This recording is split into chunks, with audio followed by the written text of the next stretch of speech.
बेहतरीन मजबूती के साथ 7 दिन की ऊंचाइयों पर ट्रेड करते हुए भारतीय बाजार और 4 दिनों बाद फिर से 17,900 के पार निकलता हुआ निफ्टी और बैंक निफ्टी 41,500 के ऊपर ट्रेड करने में कामयाब।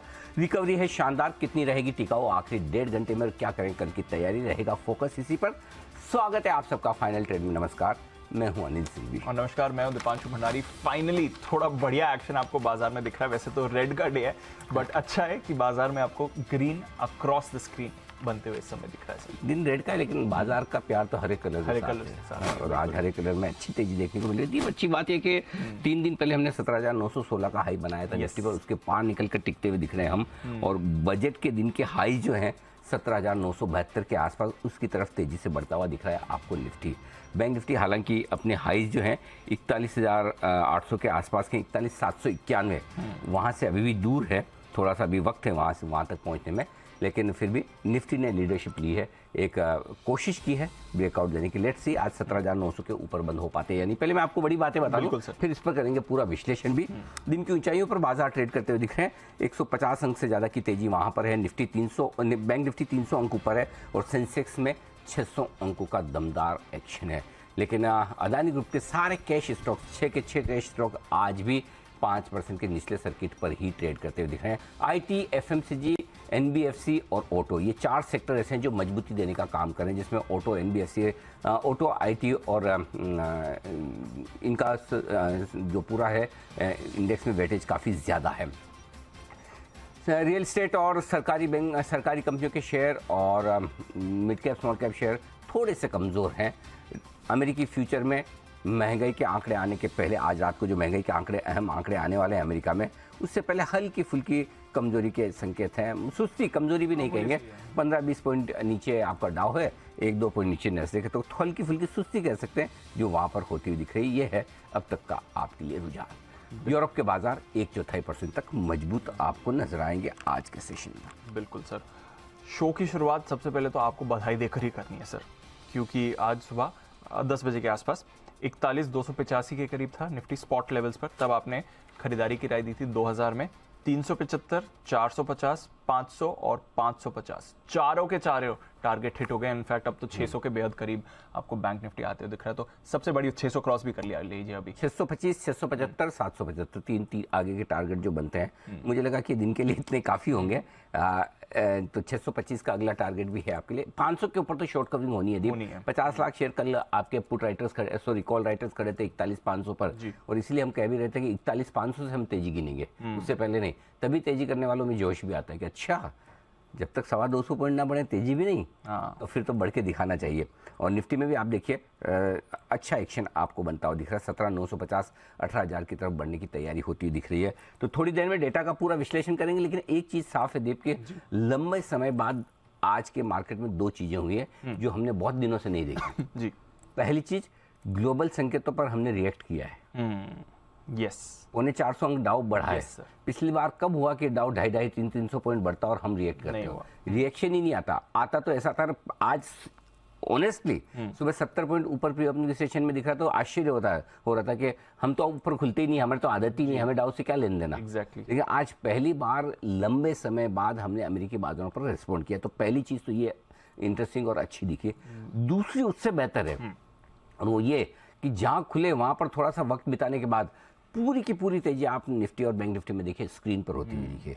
ऐसा नहीं कि आप गैप से खुल गए ठीक है, जो होना हो गया, लेकिन तेजी जो आपकी बनती हुई दिखिए पूरी की पूरी स्क्रीन पर। आज का लो देखिए, निफ्टी 17,800, वहाँ से 150 पॉइंट ऊपर है। बैंक निफ्टी 41,200, वहाँ से आप 400, 450 पॉइंट ऊपर है। सो दोनों चीज़ें आज कॉन्फिडेंस बढ़ाने वाली है। इन डेटा के दम पर इस बात की पूरी संभावना है दीप की, हालांकि हम 2 बड़े इंपॉर्टेंट लेवल के पास पहुँचे।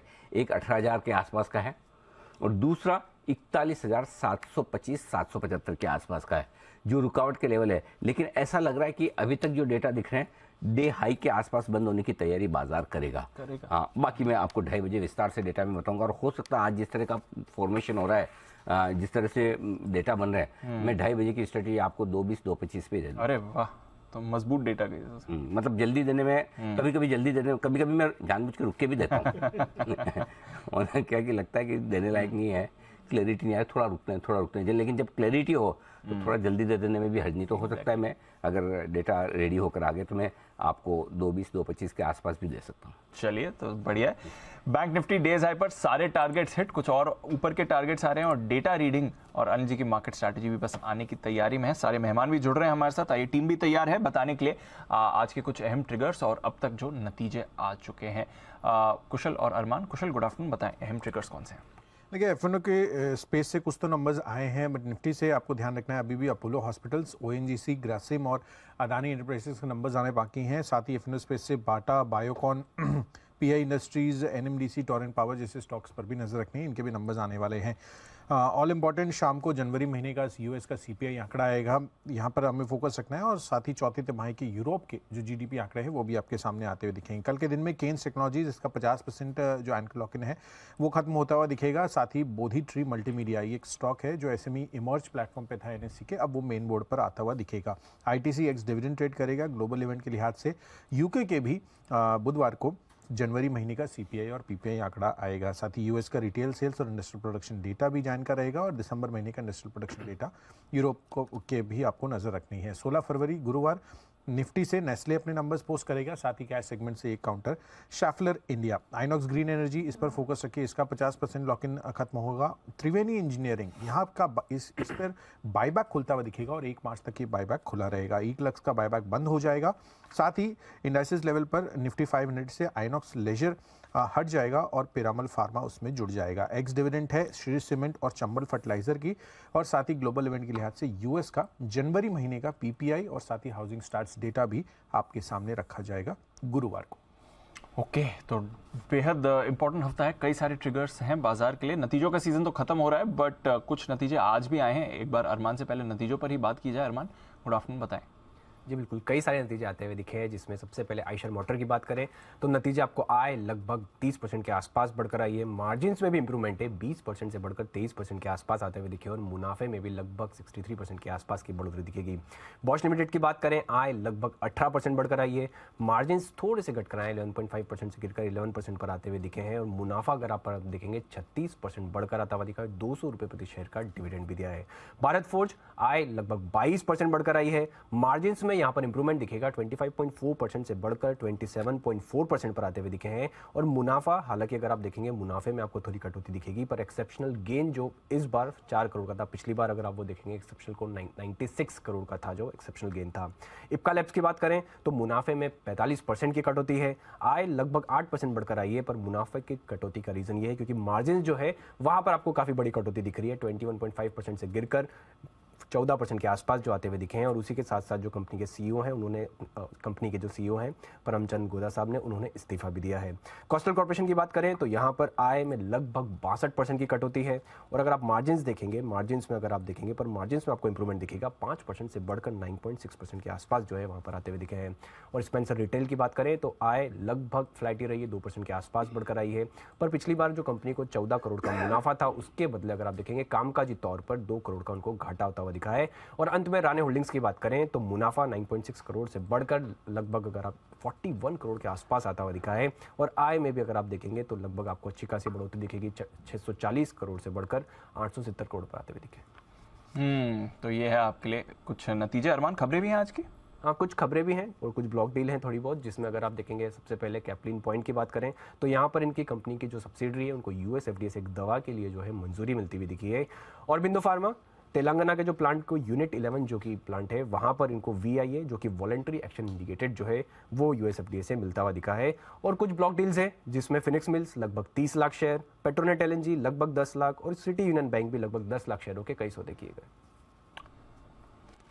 ओके, तो ये है सारे के सारे खबरों वाले शेयर जहां पर आज रहा है भरपूर एक्शन। आइए इसी एक्शन को बढ़ाते हैं आगे और हमारे एक्सपर्ट्स का पूरा दमदार पैनल हमारे साथ कार्यक्रम में हो चुका है शामिल। कुणाल जी, राकेश जी, सुमित जी हैं तैयार। और सुमित जी, सुबह के बाद फिर चेंज नहीं किया आपने टी-शर्ट अभी तक? जी घर पे नहीं, ऑफिस में हूँ तो मैं लेके नहीं आया टी-शर्ट। अच्छा, हाँ, मैंने पीछे देखा ही नहीं, पीछे लगाया ना बोर्ड ऑफिस में। ओके, ऑफिस का है। हाँ, पीछे पर्दा लगा हुआ होता है तो समझ जाते हैं हम घर पे हैं। ऑफिस में, आज ऑफिस में।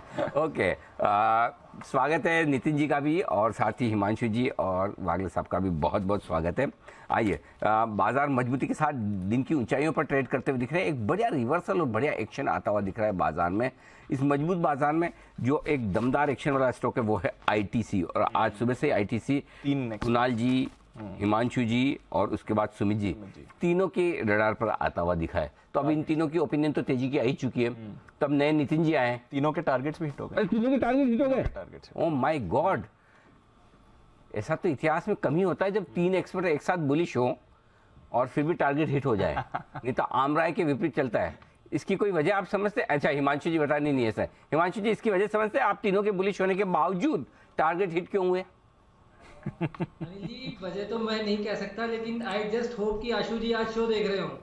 अच्छा, वजह मैं बताऊंगा पहले, लेकिन इससे पहले वागले साहब कुछ कहना चाहते हैं। कुणाल जी, वागले साहब। अनिल जी, इनफैक्ट आईटीसी मेरे रडार पर अभी आया है, लेकिन आप कुछ बोल रहे थे। आप अगर ये 380 को पार करवा सकते हैं तो मुझे लगता है ये 400 की तरफ की मूव की शुरुआत है। आज का क्लोजिंग 380 के ऊपर 1-2 रुपया होना चाहिए। आप करवा सकते हैं मतलब कि आपको डाउट है हमारी कैपेबिलिटी पे? सर 200 से 380 लाया कौन? हम सब मिलके, ऐसा नहीं है, बिल्कुल होगा। आप तो बिगुल बजाऊं? हाँ, बजाइए। हाँ, ये हुई ना बात। वागले साहब के लिए बिगुल, वागले का वंडर।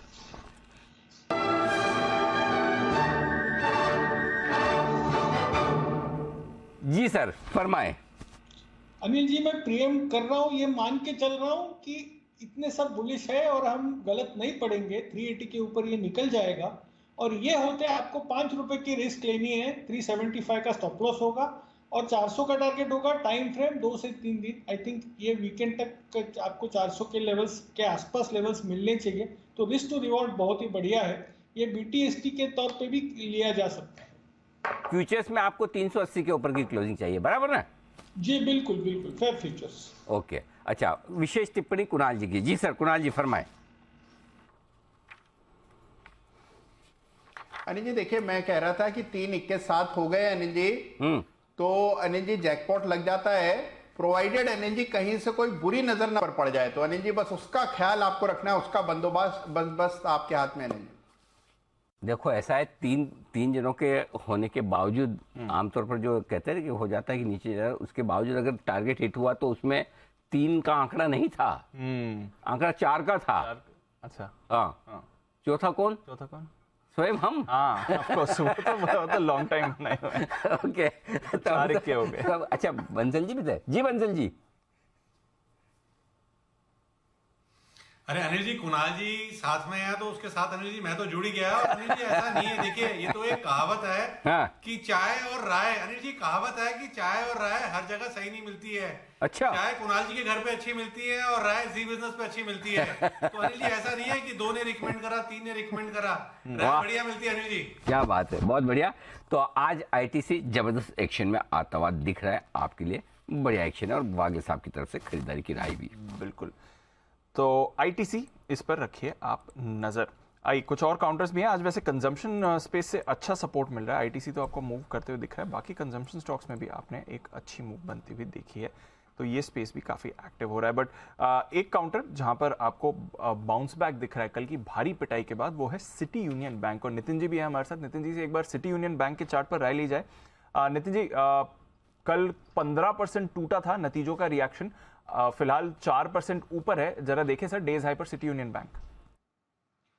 देखिए, city union bank overall down trend में है, तो मेरे ख्याल से इसमें बाइंग करना बहुत सही नहीं है, क्योंकि ऑलरेडी कल फॉल के बाद एक हल्का बाउंस है और कल फॉल में भी काफी अच्छे वॉल्यूम्स थे। तो ये एक मेयर आप ये मान सकते हैं कि बाउंस है और 145 तक बाउंस आ सकता है। सेल ऑन राइज करें और अगर लेना है तो यहाँ पे एक कॉल होगा और वो मैं ट्रेड देना चाहूंगा, और वो है रिलायंस इंडस्ट्रीज में। और रिलायंस इंडस्ट्रीज की अभी 2380 की कॉल ऑप्शन आप ले सकते हैं। 2380 की कॉल अभी 30 के आसपास चल रही है, जिसके टारगेट 60-65 हो सकते हैं। स्टॉप लॉस इसका 15 रुपए का होगा। काफी स्ट्रॉन्ग सपोर्ट लेवल पे रिलायंस इंडस्ट्रीज है और मार्केट में इसका कंट्रीब्यूशन भी काफी अच्छा मिल रहा है। तो यहाँ से अगर रैली बनती है तो रिलायंस का एक मेजर कंट्रीब्यूशन आएगा जो एक वीकली सपोर्ट पे है। तो इसलिए हम at the money call option ले रहे हैं 2380 की, जो 30 में आपको मिलेगी। 60-65 के टारगेट होंगे 3-4 दिन कैरी फॉरवर्ड ट्रेड होगा और स्टॉप लॉस इसका 15 का होगा। रुपए में आपको मिल रही है रिलायंस इंडस्ट्रीज की 2380 की कॉल एट द मनी है इस समय, यहाँ पर खरीदारी कर सकते हैं और बढ़िया गेंस आ सकती हैं। और फिर आप एक्सपेक्ट ही करिए कि अगर रिलायंस पर कॉल आ रहा है और अग्रेसिव कॉल आ रहा है तो फिर निफ्टी का क्या होगा। बिल्कुल, तो जबरदस्त एक्शन निफ्टी में है, जबरदस्त एक्शन बैंक निफ्टी में है। आइए बिगुल, कुणाल जी और राकेश जी के लिए चार्ट कॉर्नर का।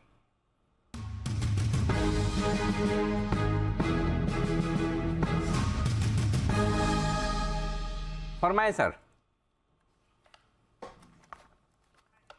अनिल जी, हमारा चार्ट कॉर्नर पिक है एचडीएफसी बैंक। ये स्टॉक काफी समय से अगर आप देखें तो कोविड के बाद एक बड़ी रैली के बाद स्टॉक साइडवेज जोन में चला गया था और अब स्टॉक पूरी तरीके से तैयार है नए हाइस की तरफ भागने दौड़ने के लिए और ये मार्केट में निफ्टी बैंक की रैली को लीड कर सकता है। तो एक ओवरवेट खरीदारी की राय है एचडीएफसी बैंक पे। ओवर टू कुणाल जी। अनिल जी देखिए, एक पैटर्न बना है जिसको सिमेट्रिकल ट्रायंगल पैटर्न कहते हैं और इस त्रिभुज का ब्रेकआउट आज के ट्रेड में 1660 रुपए के ऊपर एचडीएफसी बैंक में काफी अरसे बाद आता हुआ दिख रहा है, तो यहां खरीदारी करके चलें। स्टॉप लॉस रख लें 1655 पर। 1655 के छोटे से स्टॉप लॉस से खरीदारी करें। पहला टारगेट स्टॉक के लिए होगा 1700 का, 1700 का पहला टारगेट और इवेंचुअल टारगेट 1725 रुपए का। तो इस पे समानांतर त्रिभुज का एक बना है पैटर्न। हाँ, वैसे बोल रहे हैं, कुणाल जी ने बोला त्रिभुज से जुड़ा हुआ। कौन सा हिंदी में कौन सा पैटर्न बना है कुणाल जी? इसमें जरा पैटर्न बताओ। आपने बताया ना कोई त्रिभुज वाला पैटर्न बना है। बिल्कुल बिल्कुल अनिल जी, आपने बिल्कुल सही कहा कि इसमें अनिल जी एक सिमेट्रिकल ट्रायंगल यानी कि त्रिभुज का पैटर्न बना है, ब्रेकआउट आ चुका है और 1660 के ऊपर ब्रेकआउट हुआ है। तो अनिल जी बिल्कुल सही समझे आप। थोड़ा आप अगर अपने टेक्निकल ज्ञान को और आगे बढ़ाते हुए कुणाल जी, कुछ ऐसा कोई चतुर्भुज, षष्ठकोण या फिर वृत्त से रिलेटेड भी कोई ऐसा पैटर्न है आपके पास? अनिल जी देखिए, पैटर्न सारे हैं। सबसे बड़ी समस्या अनिल जी ये है कि अभी तक फ्यूचर्स की कोई हिंदी नहीं है। हाँ। ऑप्शंस की अनिल जी कोई हिंदी नहीं है। हाँ। तो अनिल जी सबसे पहले फ्यूचर्स एंड ऑप्शंस का हिंदी में अनुवाद करके इसको हिंदी में इसको बोलना शुरू करें। फिर अनिल जी सारे टेक्निकल पैटर्न्स का भी अनुवाद होना चाहिए। नहीं, दोनों के साथ में मिला के तो वायदा कारोबार है। अलग अलग वाली ढूंढनी, फ्यूचर्स भविष्य, फ्यूचर्स ऑप्शन, विकल्प, विकल्प नहीं चलेगा, कुछ नया ढूंढना पड़ेगा। हाँ अनिल जी बिल्कुल ठीक है। जैसे अनिल जी अब देखिए, शेयर्स को अंश कहा जाना चाहिए मेरी राय में। हाँ। लेकिन अनिल जी वही पुराना हम लोग शेयर ही कहते रहते हैं इंग्लिश के शब्द को हिंदी में इंपोर्ट करके। तो अनिल जी इस पर भी एक अनिल जी एक कमीशन बिठाई जानी चाहिए। सारे फाइनेंशियल टर्मिनोलॉजी की हिंदी में अनुवाद होना चाहिए। हाँ, इसमें तो मुझे बड़ा एक ऑब्जेक्शन भी है। काफी मार्केट के लोग हैं, अदरवाइज भी हैं, जिन्होंने अपने बच्चों के नाम अंश रखे। इसने अपने बच्चों का नाम शेयर नहीं रखा। अगर अंश ही शेयर है और शेयर ही अंश है तो किसी को तो रखना चाहिए। स्टॉक मार्केट को उतना प्रेम करते हो, नहीं रखना चाहिए। अनिल जी। जी सर। अनिल जी। जी। अनिल जी वो तो अच्छा है, किसी ने लाभांश नहीं रखा अनिल जी अभी तक बच्चों का नाम। Dividend, okay, nice. चलिए आइए, चोपड़ा साहब भी हमारे साथ है तैयार और उनका भी किया जाए स्वागत। दीप ने उनके लिए एक विशेष सवाल तैयार करके रखा है। दीप पूछिए। बैंक्स पर ही पूछना है सर चोपड़ा साहब से। फाइनली चोपड़ा साहब, थोड़ा बैंक्स में मोमेंटम लौटते हुए दिख रहा है, थोड़े वैसे सुस्ती बनी हुई थी। जरा राय दें सर, क्योंकि बैंक अर्निंग्स भी अब सारी हमारे सामने आ गई हैं। एक सिटी यूनियन बैंक डिसअपॉइंटिंग था, अदरवाइज बैंक्स की तरफ से बढ़िया परफॉर्मेंस रही है, एसेट क्वालिटी में सुधार और नेट इंटरेस्ट मार्जिन में एक्सपेंशन। क्या नजरिया होना चाहिए सर? धन्यवाद दीप। Anil ji good afternoon. मुझे लगता है कि बैंक्स में जो लीड करना चाहिए वो एसबीआई को करना चाहिए। अभी हमने अदानी एंटरप्राइजेस के भी रिजल्ट्स देखे, तो जो डर था, अटकलें लगाई जा रही थी अदानी को लेके, जो भी भय है बाजार में, और एसबीआई का जो एक्सपोजर है उसको लेके बड़ी सारी चीज़ें हैं। पर मुझे लगता है एसबीआई जहाँ पर अवेलेबल है, अभी करीब 539-40 पे करीब अवेलेबल है, ये 600 रुपये तक बहुत जल्दी जाना चाहिए। तो मुझे लगता है कि एसबीआई बहुत अच्छा है, बैंक ऑफ बड़ौदा बहुत अच्छा है, कैनरा बैंक बहुत अच्छा है, एचडीएफसी बैंक अच्छा है, और आईसीआईसीआई भी अच्छी तेजी बन सकती है। तो प्राइवेट सेक्टर और पब्लिक सेक्टर में मुझे लगता है पब्लिक सेक्टर थोड़ा सा लीड करना चाहिए और इसमें वॉल्यूम्स भी अच्छे हो रहे हैं और जो लेवल्स हैं मुझे लगता है एसबीआई में खास करके बहुत अच्छे हैं। तो एसबीआई में खरीदारी की मैं सलाह दूंगा और हो सकता है रिवाइवल एसबीआई लीड करे। ओके, तो एसबीआई इस पर भरोसा है चोपड़ा साहब का। 600 का स्तर चोपड़ा साहब देख रहे हैं इस काउंटर पर और मूव भी आ सकती है। 540 पर फिलहाल एसबीआई भी ट्रेड कर रहा है और पॉजिटिव मोमेंटम तो स्टॉक में आ ही रहा है। बाकी सारे पीएसयू बैंक्स पर भी आपको एक अच्छी मूव आती हुई दिख रही है। कैनरा बैंक ये भी 2% ऊपर इस समय ट्रेड कर रहा है, इस पर भी एक अच्छा मोमेंटम आया है। वागले साहब, कैनरा बैंक क्या करना है सर इसमें? दीपांशु, कैनरा बैंक में मेरा बेरिश व्यू था, लेकिन वो मेरा स्टॉप लॉस ट्रिगर हो गया, तो मोमेंटम तो नहीं है ये मैं कहूँगा। अगर मुझे लॉन्ग करना है तो कैनरा बैंक वो स्टॉक सही नहीं है, क्योंकि ये इसका मल्टीपल रेजिस्टेंस है, लगभग 294 295 में ये क्रॉस करना बहुत मुश्किल होगा। लेकिन करंटली एट 290 हमारे शॉर्ट पोजीशंस तो कट गए। लॉन्ग करें तो 295 क्लियर करने के बाद ही करें, फिर ये 310 तक जा सकता है। तो ये है आपके लिए कैनरा बैंक। लॉन्ग भी आप इस पर करके चल सकते हैं। बैंक ऑफ बड़ौदा में भी अच्छी मूव आ रही है, इस पर भी रखिए नजर। आईसीआईसीआई बैंक ये 1.5% ऊपर है, इस पर भी मोमेंटम पिकअप होते हुए दिख रहा है। तो दिग्गज प्राइवेट और पीएसयू दोनों बैंक्स में आपको मोमेंटम दिख रहा है। आईसीआईसीआई बैंक भी डेज हाई पर इस समय ट्रेड कर रहा है। नितिन जी, एक बार जरा आईसीआईसीआई बैंक भी देखें सर, क्या यहाँ पर भी एक्शन अब एक्सपेक्ट करें? एचडीएफसी बैंक पर तो ऑलरेडी कॉल आ गया, आईसीआईसीआई क्या करेगा? देखिए, पूरे बैंकिंग में जो लीडरशिप आ रही है वो एचडीएफसी बैंक है और फिर आईसीआईसीआई बैंक है। और एचडीएफसी बैंक में लॉन्ग बिल्डअप है और आईसीआईसीआई बैंक में शॉर्ट कवरिंग है, यानी दोनों पॉजिटिव साइन हो गए। एचडीएफसी बैंक में 2.5% के आसपास ओपन इंटरेस्ट बिल्डअप है, तो वहां पे लॉन्ग बिल्डअप है, वो ज्यादा स्ट्रॉन्ग है। आईसीआईसीआई बैंक में जो पुरानी शॉर्ट पोजीशन थी वो कट रही है, क्योंकि अभी ओपन इंटरेस्ट में बहुत ज्यादा चेंज नहीं है। बट अगर दोनों में कंपेयर करें तो यहाँ से फास्ट मूव आईसीआईसीआई बैंक में आ सकती है, क्योंकि वहां पे शॉर्ट कवरिंग हो रही है। तो मुझे ऐसा लग रहा है कि आईसीआईसीआई बैंक यहाँ से 880 890 की तरफ जाना चाहिए, जो अभी 865 के आसपास है। व्यू पॉजिटिव है, स्टॉप लॉस इसका 555 का होगा। और अगर हमें ट्रेड बनाना है तो ऑप्शन का भी ट्रेड हम ले सकते हैं। 870 की कॉल ऑप्शन अभी आपको 9.5 रुपए में मिल रही है। 870 की कॉल 9.5 में मिल रही है, जिसका स्टॉप लॉस 5 रुपए का बनता है और टारगेट करीब 16-17 रुपए के बन सकते हैं। तो व्यू आईसीआईसीआई बैंक पे पॉजिटिव लग रहा है। ओके, आईसीआईसीआई बैंक पर व्यू है पॉजिटिव, ये राय आपके लिए। और बाजार पर व्यू पॉजिटिव। और दीप, जैसा कि मैंने आपसे वादा किया था, मेरी 2:30 बजे की स्ट्रेटजी समय से पहले तैयार है। लेकिन दिक्कत एक है, और वो ये कि मेरे से पहले तरुण तैयार है। तो आइए तरुण के पास चलते हैं और एक बड़ी और इंटरेस्टिंग खबर तरुण लेकर आए हैं जीएसटी से रिलेटेड। चलते हैं तरुण के पास और जानते हैं क्या खबर है उनके पास। तरुण, बताइए क्या है एक्सक्लूसिव खबर? बिल्कुल सर, मैं बताना चाहूँगा फरवरी 18 को जीएसटी काउंसिल की मीटिंग होने वाली है और इस मीटिंग में भारी भरकम एजेंडा भी है। सबसे पहले कि जो एक सबसे पिछली बार भी उम्मीद थी कि उस पर अप्रूवल हो जाएगा, जीओएम जो है वो जीएसटी ट्रिब्यूनल की उस पर, लेकिन इस बार पूरी उम्मीद है कि जीएसटी ट्रिब्यूनल पे रूपरेखा तैयार हो जाएगी और एक अप्रूवल जीएसटी काउंसिल में आता हुआ दिखाई देगा। दूसरा, जो मिलिट्स हैं उन पे फिटमेंट का प्रपोजल है कि उसमें जीएसटी के रेट्स को कम किया जाए, 18% से 5% किया जाए। जो प्री पैकेज हेल्थ रिलेटेड जो मिलेट्स हैं उन पे, और जो लूज पैकेट्स हैं उन पे 18% से 0% कर दिया जाए जीएसटी का रेट। ये प्रपोजल भी जीएसटी काउंसिल में विचार विमर्श के लिए आ सकता है। इसके दूसरा जो प्रपोजल है वो है कि रब जो शुगर केन का एक बाय प्रोडक्ट है उस पे जीएसटी को 18% से 5% करने का प्रपोजल उत्तर प्रदेश गवर्नमेंट ने दिया है, तो उस पे एक विचार जीएसटी काउंसिल कर सकती है। साथ ही जो स्टेशनरी आइटम है शार्पनर, उस पे भी जीएसटी को कम करने का प्लान है। 18 से 12% जीएसटी कम करने के लिए फिटमेंट ने प्रपोजल दिया है। साथ ही फिटमेंट ने एक प्रपोजल को डेफर कर दिया है, वो है कि एमयूवी को एसयूवी की तर्ज पे जीएसटी चार्ज की जाए। तो वो फिटमेंट का मानना है कि इसके लिए और डेलिब्रेशन की ज़रूरत है और स्टडी की ज़रूरत है, उसके बाद इसको जीएसटी काउंसिल में लेकर आया जा सकता है।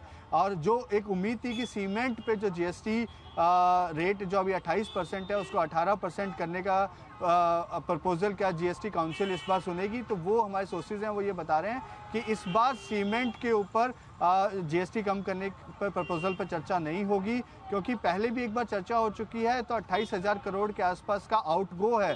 यदि 28% से 18% यदि जीएसटी किया जाता है सीमेंट सेगमेंट के ऊपर, तो इस बार फिटमेंट ने उसको अप्रूव नहीं किया है। हो सकता है कि आने वाले समय में इस पर विचार हो, लेकिन इस 18 फरवरी की मीटिंग में इस पर विचार होना थोड़ा असंभव सा लग रहा है। इसके साथ साथ ऑनलाइन गेमिंग भी इस बार का एजेंडा नहीं है अभी तक, लेकिन जीओएम की रिपोर्ट सबमिट हो चुकी है। तो हो सकता है कि कोई स्टेट्स यदि पर्टिकुलरली मीटिंग के अंदर इस बात को उठाएं कि जीओएम सबमिट हुआ था तो उसको क्यों नहीं प्रपोजल में रखा गया, तो ज़रूर इस पर चर्चा हो सकती है। लेकिन अभी एजेंडा में ऑनलाइन गेमिंग को नहीं रखा गया, तो एक बड़ी राहत ऑनलाइन गेमिंग सेगमेंट को मिल सकती है, क्योंकि इन तीनों में ही कैसीनो, हॉर्स रेसिंग और ऑनलाइन गेमिंग तीनों को ही यहाँ पर राहत मिलेगी, क्योंकि 18 से 28% करने का विचार यहाँ पे था। और जीएसटी की जो कमेटी है उसमें भी आपस में कंसेंसस नहीं बन पाया था, तो एक बड़ा मुश्किल है कि जीएसटी काउंसिल में भी इसको कंसेंसस बना पाए। इस वजह से इस बार फिर इसको पोस्टपोन कर दिया गया है। और कुछ मुद्दे जो हैं जो पिछली जीएसटी काउंसिल में चर्चा नहीं हो पाई थी, जैसे पान मसाला पे जीएसटी, तो वो मुद्दे भी इस बार चर्चा में आएंगे। और 18 फरवरी को ये मीटिंग फिजिकल मीटिंग है, सभी स्टेट के रिप्रेजेंटेटिव इस मीटिंग में भाग लेंगे। ओके, तो ये है आपके लिए जीएसटी काउंसिल की बड़ी बैठक 18 तारीख को होने जा रही है। फिलहाल सीमेंट और ऑनलाइन गेमिंग, ये दो बड़े मुद्दे ऐसे हैं जो इसमें शामिल नहीं होंगे, लेकिन जो शामिल होंगे मिलेट्स यानी कि मोटे अनाज को लेकर जो इस बार सरकार का बड़ा फोकस है, इससे जुड़े हुए जो प्रोडक्ट्स है उसमें जीएसटी 18% से घटाकर 5% किया जा सकता है। ये इंटरेस्टिंग हो सकता है डेवलपमेंट। और साथ ही जो ऐसे ही ओपनली जैसे बिकते हैं मोटा अनाज, उन पर कोई जीएसटी नहीं लगेगा। जैसे आप वैसे ही जवार, मकई, बाजरा ये खरीद कर लाएं तो उन पर जीएसटी लगेगा ही नहीं। ये बड़ा बदलाव हो सकता है जो आपके लिए। लेकिन सीमेंट और ऑनलाइन गेमिंग फिलहाल एजेंडा में शामिल नहीं, इसमें आम सहमति बनने में बड़ा वक्त लगेगा। शनिवार को है बैठक। कहाँ शनिवार को बैठक? नई दिल्ली में। ये तरुण कहाँ पर है? बिल्कुल नई दिल्ली में ही बैठक है। आप तो बड़े बिजी हैं फिर वीकेंड पर। मतलब आप तो बिल्कुल सर, पिछले वीकेंड भी इस वीकेंड भी सर, मतलब तो आप अपनी मर्जी से ही दिल्ली गए ना, आप तो मुंबई में रिपोर्टिंग कर रहे थे। वापस आना चाहते हैं मुंबई? नहीं सर, कोई दिक्कत नहीं है सर। नहीं सर, दिल्ली पसंद आ रहा है सर। बहुत बढ़िया, दिल्ली से आप बहुत ही बढ़िया और शानदार रिपोर्टिंग कर भी रहे हैं। बस ये है कि दिल्ली में काम सैटरडे संडे ज़्यादा करना पड़ता है, मुंबई में थोड़ा कंफर्टेबल है इस मामले में। कुछ ना कुछ तो चलता ही रहता है दिल्ली में, तो कुछ ना कुछ चलता ही चलता है। तो बिल्कुल, तो सैटरडे को भी, शनिवार को तैनात रहेंगे तरुण आपके लिए एकदम सजग सतर्क। जो भी जीएसटी काउंसिल की बैठक में डेवलपमेंट होंगे वो आपके सामने रियल टाइम बेसिस पर आते मिलेंगे। धन्यवाद तरुण, ये पूरा डेवलपमेंट देने के लिए हमारे सामने। 2:30 बजे की स्ट्रेटजी कर ली जाए? स्ट्रेटजी करते हैं, बिल्कुल कर ली जाए, तुरंत प्रभाव से कर ली जाए। आज तो कहा भी था ने 5 मिनट जल्दी करेंगे स्ट्रेटजी का बिगुल लाने के लिए।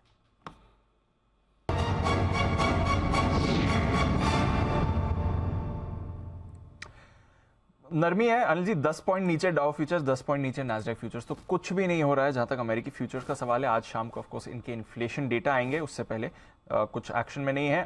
1/4% ऊपर यूरोप है, कच्चा तेल दायरे में है, रुपया भी दायरे में। सुबह करीब 12 पैसे मजबूत खुला था, उसके सामने अभी 3 पैसे कमजोर है, कुछ बड़ा एक्शन हो नहीं रहा है। ग्लोबल मार्केट्स भी ठीक है, एशिया के बाजार भी आज ठीक थे। नए बैंक ऑफ जापान के गवर्नर के अनाउंसमेंट के बाद 0.5% ऊपर जापान के बाजार भी बंद हुआ है। बताया सर, क्या करना है हमें? डेज हाई के आसपास ट्रेड हो रहा है, डेज हाई के आसपास ट्रेड हो रहा है। दीप, पहले मैं डेटा बता दूं और उसके बाद स्ट्रेटेजी बताऊंगा और उसके बाद कुछ और भी बताऊंगा। तो पहले डेटा बताऊं। पहली चीज तो है कि इस बात की संभावना है कि लंबे समय बाद 17,900 के ऊपर की क्लोजिंग मिल सकती है। बस ये कि 3 बजे तक आप 17,900 को होल्ड करें, जो कि हो भी सकता है, बड़ी बात नहीं है, क्योंकि 17,900 के पुट पर 83 लाख शेयर हैं और 17,900 के कॉल्स पर 71 लाख शेयर है। जैसे आप 17,900, 17,875 के आसपास आएंगे, कॉल राइटर जो कॉल बेचकर बैठा वो अपनी शॉर्ट पोजीशन कवर करने की कोशिश करेगा, और पुट राइटर जिसने तेजी की पोजीशन बनाई है वो इस लेवल को होल्ड करने की कोशिश करेंगे। और अगर 17,900 के ऊपर हम बंद होते हैं तो मुझे नहीं पता दिन तो, लेकिन लंबे समय बाद फोर्सिएबल पास्ट उसमें हम 17,900 के ऊपर बंद नहीं हुए, यानी कम से कम 2-3 हफ्ते से तो नहीं हुए। तो 17,900 के ऊपर बंद होने पर ब्रेकआउट का पहला संकेत मिलेगा। आपने कल का छोड़ दें, इससे पहले 3 दिन लगातार 17,850 के ऊपर क्लोजिंग देखी है जी, करेक्ट। यस, कल एक बार 17,800 के नीचे बंद हुए, लेकिन 17,900 हम पार नहीं कर पा रहे थे। आज पूरा फोर्स से 17,900 पार कर रहे हैं और ऊपर जा रहे हैं, तो इसलिए 17,900 के ऊपर की क्लोजिंग आज इंपॉर्टेंट होगी। लेकिन 18,000 के आसपास रुकावट भी है, 18,000, 18,025 इसके ऊपर की क्लोजिंग की संभावना फिलहाल कम दिख रही है। तो अगर आप डे ट्रेड के तौर पर देख रहे हैं तो 17,975, 18,000 के 18,025 इस रेंज में ऊपर आने पर आपको प्रॉफिट बुक करके इंतजार करना चाहिए, और नीचे 17,850, 17,900 के आसपास आए तो फिर से खरीदारी करनी चाहिए। ये निफ्टी में क्लियर कट ओपिनियन है। 17,850, 17,900 बाय जोन है, 17,975, 18,025 परफेक्ट सेल जोन है। दोनों का फायदा उठाएं। एक इंटरेस्टिंग चीज और बताना चाहता हूं डेटा में, 18,000 दूर है अभी हम, 65 पॉइंट तो अभी दिख रहा है आपको, 70 पॉइंट। 18,000 का कॉल राइटर है ना, डरा हुआ है, डरा हुआ है। हाँ, अच्छा, पूंछ दबा के बैठा हुआ है। 18,000 से इतना दूर है दीप, उससे पहले 18,000 के कॉल राइटर में कॉल्स में 25 लाख शेयर कम हो गए, कम हो गए, मतलब तैयार हो रहे हैं लोग। इसका मतलब ये क्या, कोई न कोई तो ये कॉल राइटर मान के बैठा है कि इस बार भैया गया 18,000 निकल जाएगा। तो मतलब कॉल राइटर दुखी तो हो गया है, शॉर्ट काटना शुरू कर दिए। तो जो 1 करोड़ से ज्यादा शेयरों का ओपन इंटरेस्ट था 18,000 के कॉल पे, अब 78 लाख शेयर रह गए। तो 18,000 के आसपास हल्की फुल्की रुकावट जरूर है, लेकिन कॉल राइटर पहली बार बैकफुट पे जाता हुआ दिख रहा है, यानी कि थोड़ी मंदी करने वालों को पहली बार डर लग रहा है। जिस हिसाब से आज 17,900 के ऊपर निकले, ठीक है, नहीं तो हो क्या रहा था, 2 बार हम पहुंचे 17,900, बजट के दिन भी और 3 दिन पहले भी टच करते हैं आ जाते हैं, टच कर बजट के दिन भी ज्यादा देर कहाँ रुके। 17,972 का हाई बनाया आपने, ठीक है नहीं, 17,912 का हाई अपने 3 दिन पहले बनाया, बिल्कुल ठीक है नहीं। आज समय बिता रहे हैं 17,900 के ऊपर। सो क्लोजिंग 17,900 के ऊपर अगर आज मिल जाती है, जिसकी संभावना बन रही है, तो फिर बाजार थोड़ी और मजबूती की तैयारी कर सकता है। ऊपर में 18,000 के आसपास थोड़ी प्रॉफिट बुकिंग अब है। 41,500 आपके लिए अब हो गया सपोर्ट। क्यों हो गया दीप, देखिए ये डेटा बहुत इंटरेस्टिंग है। 41,500 के कॉल्स पर 47 लाख शेयर और हाईएस्ट ओपन इंटरेस्ट, और वहां से आप 125 पॉइंट ऊपर और पिछले काफी समय से ट्रेड कर रहे हैं। यानी कि 41,500 का कॉल राइटर ट्रैप हो चुका है। और अगर आज आपको 41,650 के ऊपर की क्लोजिंग मिलती है, आपको याद होगा कब से 41,400, 41,650 वो अटका हुआ है। 650 के ऊपर क्लोजिंग मिलेगी तो ब्रेकआउट के चांसेस बनेंगे। आज 41,650 के ऊपर क्लोजिंग देने की कोशिश कर सकता है, और अगर वैसा होता है तो बैंक निफ्टी भी निफ्टी की तर्ज पर थोड़ी और मजबूती 42,000 तक जाने की तैयारी कर सकता है। आज के लिए जो ऊपर के लेवल निफ्टी, बैंक निफ्टी के लिए ऊपर के अब जो इंपॉर्टेंट है, 41,675, 725 और 790 होता है, उसको 775 मान लीजिए। 3 लेवल ऊपर के और बनते हैं। सो अगर बैंक निफ्टी में भी 41,500 के आसपास आए, फिर से खरीदारी कीजिए, 41,375 पर और ऐड कीजिए। आज जो अगर सुबह आपने खरीदा है तो नेचुरली आपके लगभग सारे टारगेट हासिल हो ही चुके होंगे, हो ही चुके हैं। इनफैक्ट अगर आपने प्रॉफिट बुक कर लिया तो ठीक है, नहीं बुक किया है तो आप ट्रेल करके अपने होल्ड कर भी सकते हैं। इसके साथ ही दीप लगे हाथ, चूंकि बैंक निफ्टी पर जो डेटा देखकर मजा आ रहा है, एक कॉल भी देना चाहता हूँ, यही आप अगर बिगुल बजा दें। आइए एक और बिगुल 2000 कल के 2000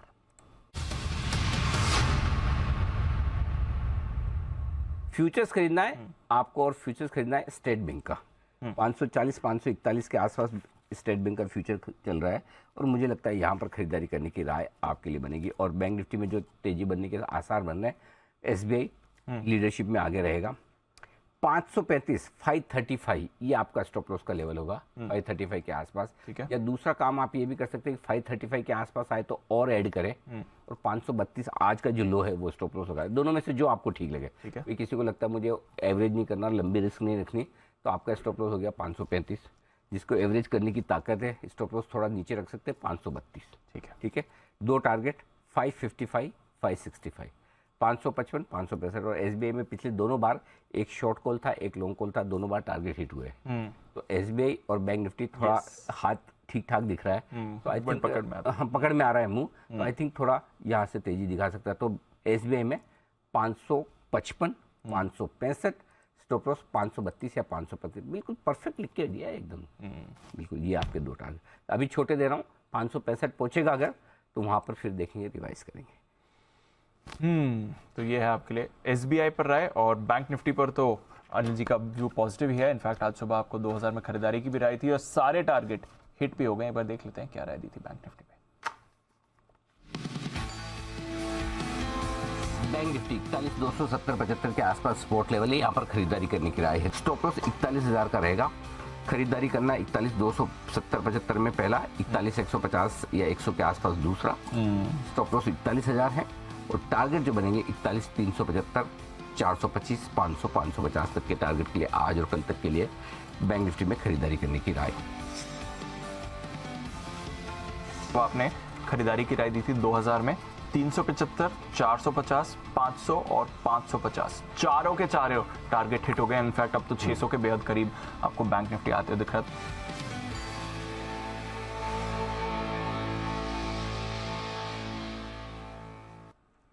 चारों टारगेट हिट और फ्रेश व्यू भी है आपके सामने बाजार का और एक फ्रेश कॉल भी आई है एसबीआई पर अब अनिल सर की तरफ से। पर आइए सेठी साहब भी हमारे साथ तैयार 2:30 बज चुके हैं। सदाबहार सेठी साहब की short term pics.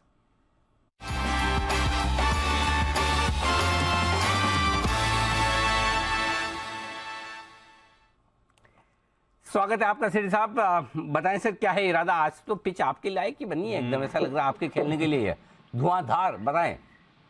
Good afternoon Anil ji, good afternoon Deepanshu. बिल्कुल अनिल जी, आज तो एक रिमार्केबल रिकवरी बाजार में देखी जा रही है और मैं भी ये जो आपने अभी थोड़ी देर पहले कॉल दिया स्टेट बैंक ऑफ इंडिया, उसके साथ सहमत हूँ। मुझे लगता है बैंकिंग स्टॉक यहाँ से अच्छा करेंगे, तो स्टेट बैंक में बिल्कुल बुलिश व्यू है। बाकी अनिल जी, आज 2 स्टॉक है कैश मार्केट के जिनमें खरीदारी करनी है। 2 एसबीआई पर बुलिश है सेठी साहब, बैंक्स पर बुलिश है और 2 कैश मार्केट के स्टॉक से जहां करनी है खरीदारी। बताएं सर।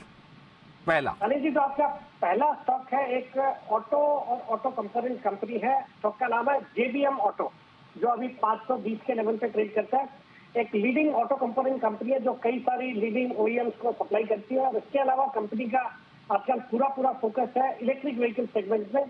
यहाँ पे कंपनी बसेस बनाती है, इलेक्ट्रिक और सीएनजी बसेस, और रेगुलर इंटरवल्स पे हम देखते हैं इनको कई सारे ऑर्डर्स मिलते हैं। जैसे दिल्ली ट्रांसपोर्ट डिपार्टमेंट से ऑर्डर्स मिलते हैं, नवी मुंबई म्युनिसिपल कॉर्पोरेशन, फिर जो एयरलाइन कंपनीज है जैसे इंडिगो, स्पाइसजेट, इनके भी बसेस ये उनको भी कैटर करती है। बाकी ईवी चार्जिंग इंफ्रास्ट्रक्चर में भी फोरे किया है, रिन्यूएबल एनर्जी सॉल्यूशंस भी प्रोवाइड करती है। दमदार फंडामेंटल्स वाली एक सॉलिड कंपनी है, अच्छे रिटर्न रेशियोज है, अच्छी दर से कंपनी ग्रो कर रही है। प्रोमोटर्स की भी अच्छी खासी 67.5% की स्टेक है, कोई भी शेयर स्प्लिट नहीं है। मुझे लगता है ये स्टॉक यहाँ से बहुत अच्छा करना चाहिए। शॉर्ट टर्म में मेरे इसमें टारगेट है 540 के, स्टॉप लॉस रखना है 510 रुपए का। तो स्टॉप लॉस 540 के टारगेट के लिए करनी है खरीदारी जेबीएम ऑटो में। सेठी साहब बताएं सर दूसरा शेयर। दूसरा स्टॉक अनिल जी आपका एक मिड कैप आईटी स्टॉक है। स्टॉक का नाम है सस्टेन टेक्नोलॉजी, जो अभी 910 के आसपास ट्रेड करता है। ये भी एक जबरदस्त कंपनी है जो कि मेनली प्रोडक्ट इंजीनियरिंग और डिजिटल ट्रांसफॉर्मेशन सर्विसेज प्रोवाइड करती है, सेमीकंडक्टर, ऑटोमोटिव, टेलीकॉम, इन सब सेक्टर्स को। फॉर्च्यून 500 में से 100 कंपनियों को ये कैटर करती है, इनकी क्लाइंट लिस्ट में है। सॉलिड फंडामेंटल्स है, अच्छे नतीजे है इस तिमाही के भी, अच्छे रिटर्न रेशियोज है, अराउंड 20% के ROE, return on capital employed 24%, एक जीरो डेट कंपनी जो आमतौर पे आईटी कंपनीज होती है। बाकी वैल्यूएशन के लिहाज से बहुत ही सस्ता है, 12 के मल्टीपल पे स्टॉक ट्रेड करता है। डिविडेंड यील्ड है क्लोज टू 3%। मुझे लगता है आज भी हम देख रहे हैं कई सारे मिड कैप आईटी स्टॉक्स बहुत अच्छा कर रहे हैं। मेरे रडार पे न्यूक्लियस सॉफ्टवेयर भी था, बट ऑलरेडी रिजल्ट आए, रिजल्ट तोड़ आ गए, स्टॉक ऑलरेडी 14-15% भी चल चुका है। तो मुझे लगता है सस्टेन टेक भी अच्छा करना चाहिए, यहाँ पे खरीदारी करने की सलाह। 940 का इसका टारगेट रहेगा, शॉर्ट टर्म टारगेट, और 895 का स्टॉप लॉस। 895 का स्टॉप लॉस लगाकर खरीदारी करें। सास्केन टेक में भी यहाँ पर राय आपके लिए सेठी साहब की तरफ से आती है इस वक्त 940 के टारगेट के लिए। धन्यवाद सेठी साहब ये 2 बेहतरीन पिक्स देने के लिए। आइए बढ़ते आगे बिल्कुल नितिन जी के लिए निफ्टी के निशानेबाज नितिन बुराड़ का।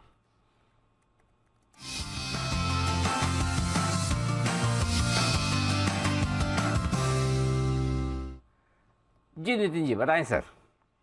देखिए जी, यहाँ पे HDFC बैंक की 1700 की कॉल ऑप्शन होगी। ये out of money call option है जो आपको 10 रुपए में मिल रही है। 1700 की कॉल ऑप्शन 10, 10.5 ऐसे मिल रही है HDFC बैंक की, जिसके टारगेट हो सकते हैं करीब 20 से 22 रुपए, यानी ये कॉल ऑप्शन डबल हो सकती है। और आप 10, 10.5 में लेते हैं तो स्टॉप लॉस आपको 5 रुपए का रखना है। 550 शेयर का लॉट साइज है तो 2500 3,000 का रिस्क हो गया मेरा, और इसके टारगेट करीब 22 से 25 रुपए हो सकते हैं। अब बैंकिंग में जो लीडरशिप आ रही है वो एचडीएफसी बैंक से आ रही है और उसके बाद आईसीआईसी बैंक में शॉर्ट कवरिंग हो रही है। मुझे ऐसा लग रहा है कि बैंक निफ्टी में लास्ट के 1 घंटे में भी मूव आना चाहिए और कल परसों इस वीक में बैंक निफ्टी ऊपर की तरफ जानी चाहिए और उसको लीडरशिप एचडीएफसी बैंक से आ सकती है और आईसीआईसी से आ सकती है। तो आईसीआईसी ऑलरेडी हमने कॉल दी और अब एचडीएफसी बैंक की ले रहे हैं 1700 की कॉल, जिसके टारगेट 22-23 होंगे और स्टॉप लॉस 5 का होगा। ओके, तो ये है आपके लिए एचडीएफसी बैंक। अब नितिन जी की तरफ से भी कॉल आ रही है। थोड़ी देर पहले चार्ट कॉर्नर में खरीदारी की राय भी थी। हिमांशु जी के पास चलते हैं और लेते हैं उनकी कॉल। हिटमैन हिमांशु।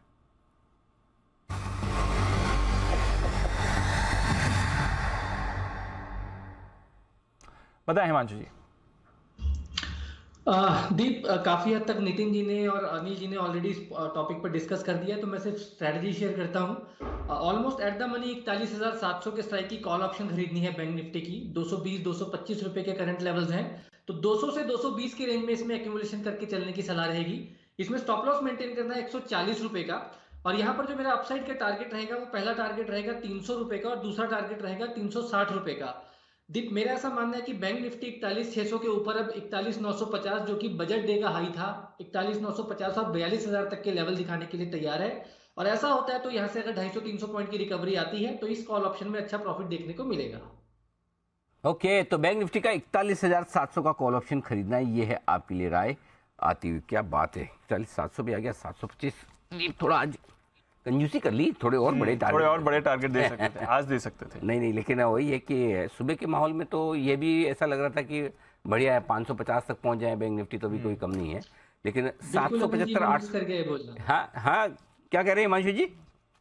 अनिल जी, बिल्कुल, मैं एक्चुअली ना ये आपको कॉम्प्लीमेंट देना चाह रहा था कि सुबह जब निफ्टी में तेजी थी ना, तो बैंक निफ्टी की हालत को देखते हुए बहुत ज्यादा बोल्ड कॉल थी आपकी कि बिल्कुल किसी तरह के उस वक्त प्राइस पर भी कोई रिवर्सल नहीं था, डेटा भी कोई उतना ज्यादा उस टाइम पॉजिटिव नहीं बना था, और आपने बिल्कुल एग्जैक्ट बॉटम पर वो बोल्ड कॉल दिया। मजा आ गया अनिल जी। उसी डर से मैंने लेवल थोड़े छोटे दिए। अगर वो कॉन्फिडेंस लेवल ज्यादा होता ना तो लेवल 625-675 तक के आ गए, 675 पे आ गए। अब 725 और आखिरी 790 का है दीप, तो 700 भी पहुंच गया है। 41,700 तो आ गया आपके लिए। आइए सुमित जी के लिए बिल्कुल सुमित का सुपरहिट।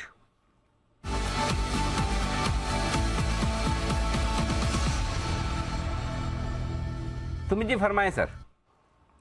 अनिल जी, बाय का स्टॉक रडार पे आया है। स्टॉक का अभी भाव चल रहा है 314 रुपए, 314 रुपए 10 पैसे। मेटल सेक्टर के अंदर थोड़ा सा मोमेंटम बिल्डअप हो रहा है, तो एक गिरावट के बाद लगता है अब स्टॉक के अंदर बाइंग आएगा। तो जो स्टॉक मेरे रडार पे आया है उसका नाम है वेदांता।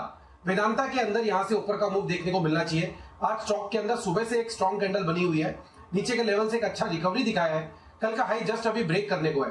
जैसे ही कल का हाई वेदांता ब्रेक करेगा तो वेदांता के अंदर यहां से एक बढ़िया मूव ऊपर की तरफ देखने को मिलेगा। 308 रुपया, 309 रुपया ये स्टॉक का नीचे में सपोर्ट लेवल है। 308 के स्टॉप लॉस से वेदांता में यहाँ पे सीएमपी पे खरीदारी करें। ऊपर में जो टारगेट देखने को मिल सकते हैं, पहला टारगेट जो ऊपर में देखने को मिलेगा वो 320 रुपए का है। 320 रुपए का लेवल ब्रेक होते ही 325 रुपए तक का मूव इसी रैली के अंदर वेदांता में ऊपर की तरफ देखने को मिल सकता है। 308 के स्टॉप लॉस से खरीदारी करें 320 और 325 के टारगेट से। 320-325 का टारगेट खरीदे वेदांता, ये राय आपके लिए सुमित जी की तरफ से। आइए बढ़ते आगे। सुमित जी, वेदांता तो खरीदने की राय दे दी, आजकल आपका प्रेम किधर है, प्यार किसकी तरफ है, जोमेटो या स्विगी? हाँ, नहीं अनिल जी, मेरे को तो फिलहाल दोनों ही नहीं जम रहे हैं। मतलब स्विगी तो है ही नहीं, हाँ, जोमेटो नहीं जम रहा है फिलहाल बिल्कुल भी। अच्छा, ओहो, ये क्या हो गया के लिए? तो ये तो बायस्ड हो गए, छोड़ो। आप तो खाली सुनो, एंजॉय करो लाइफ को। चोपड़ा साहब आज के हमारे जज हैं, बिल्कुल। और चोपड़ा साहब अलर्ट हो जाए, क्योंकि लव मी और हेट मी हमारी खास सीरीज अरमान और नुपुर तैयार है जोमेटो के ऊपर आपको डिटेल्स बताने के लिए।